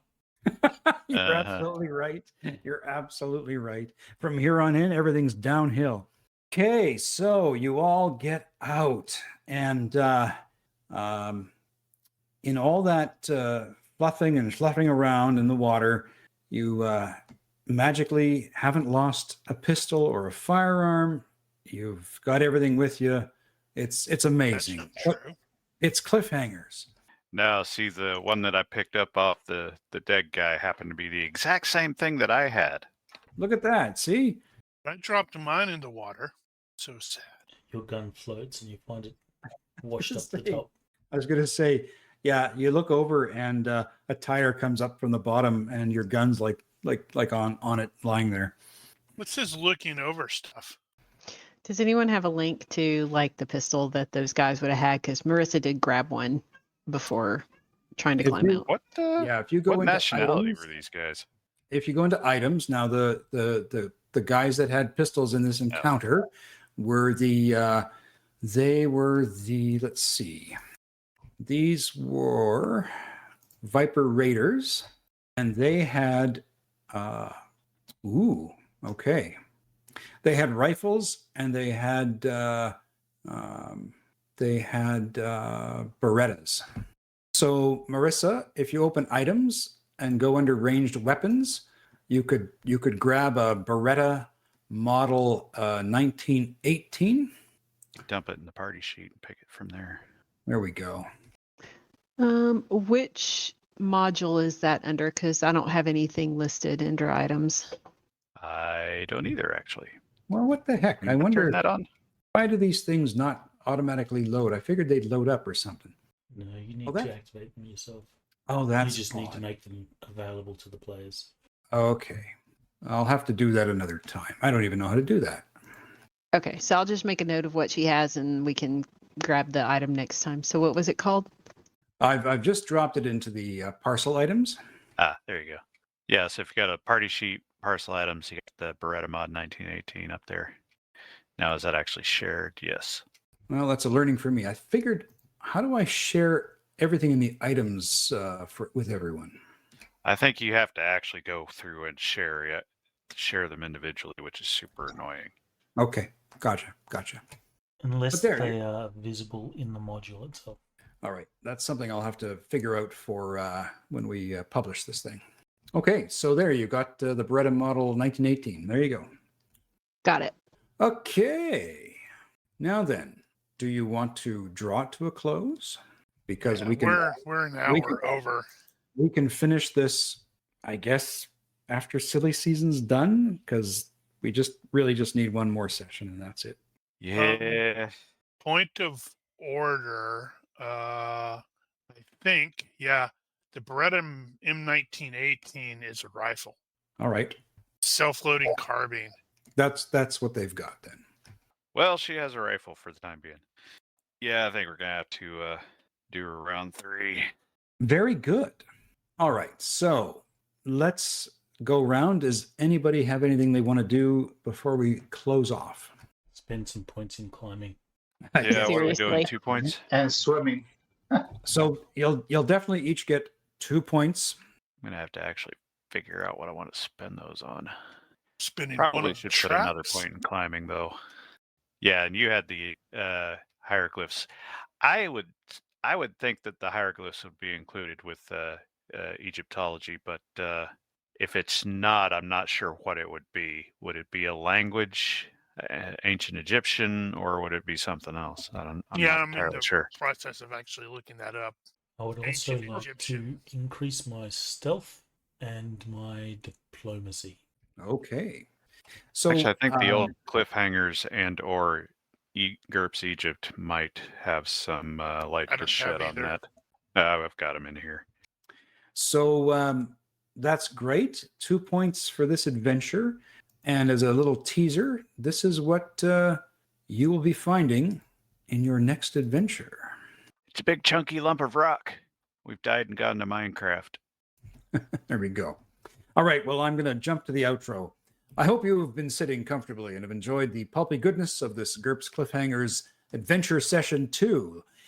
Tune in next time to see how our heroes race to the tomb of Hetshepsut. If you've enjoyed this adventure, head on over to www.oneshotadventures.com and see the entire collection of modules you can download for free. And if you have any questions, corrections, or suggestions, feel free to leave a comment here or find us on Discord. Please consider liking and subscribing to our YouTube and Twitch channels. And thank you for watching. Olympus out. Goodbye.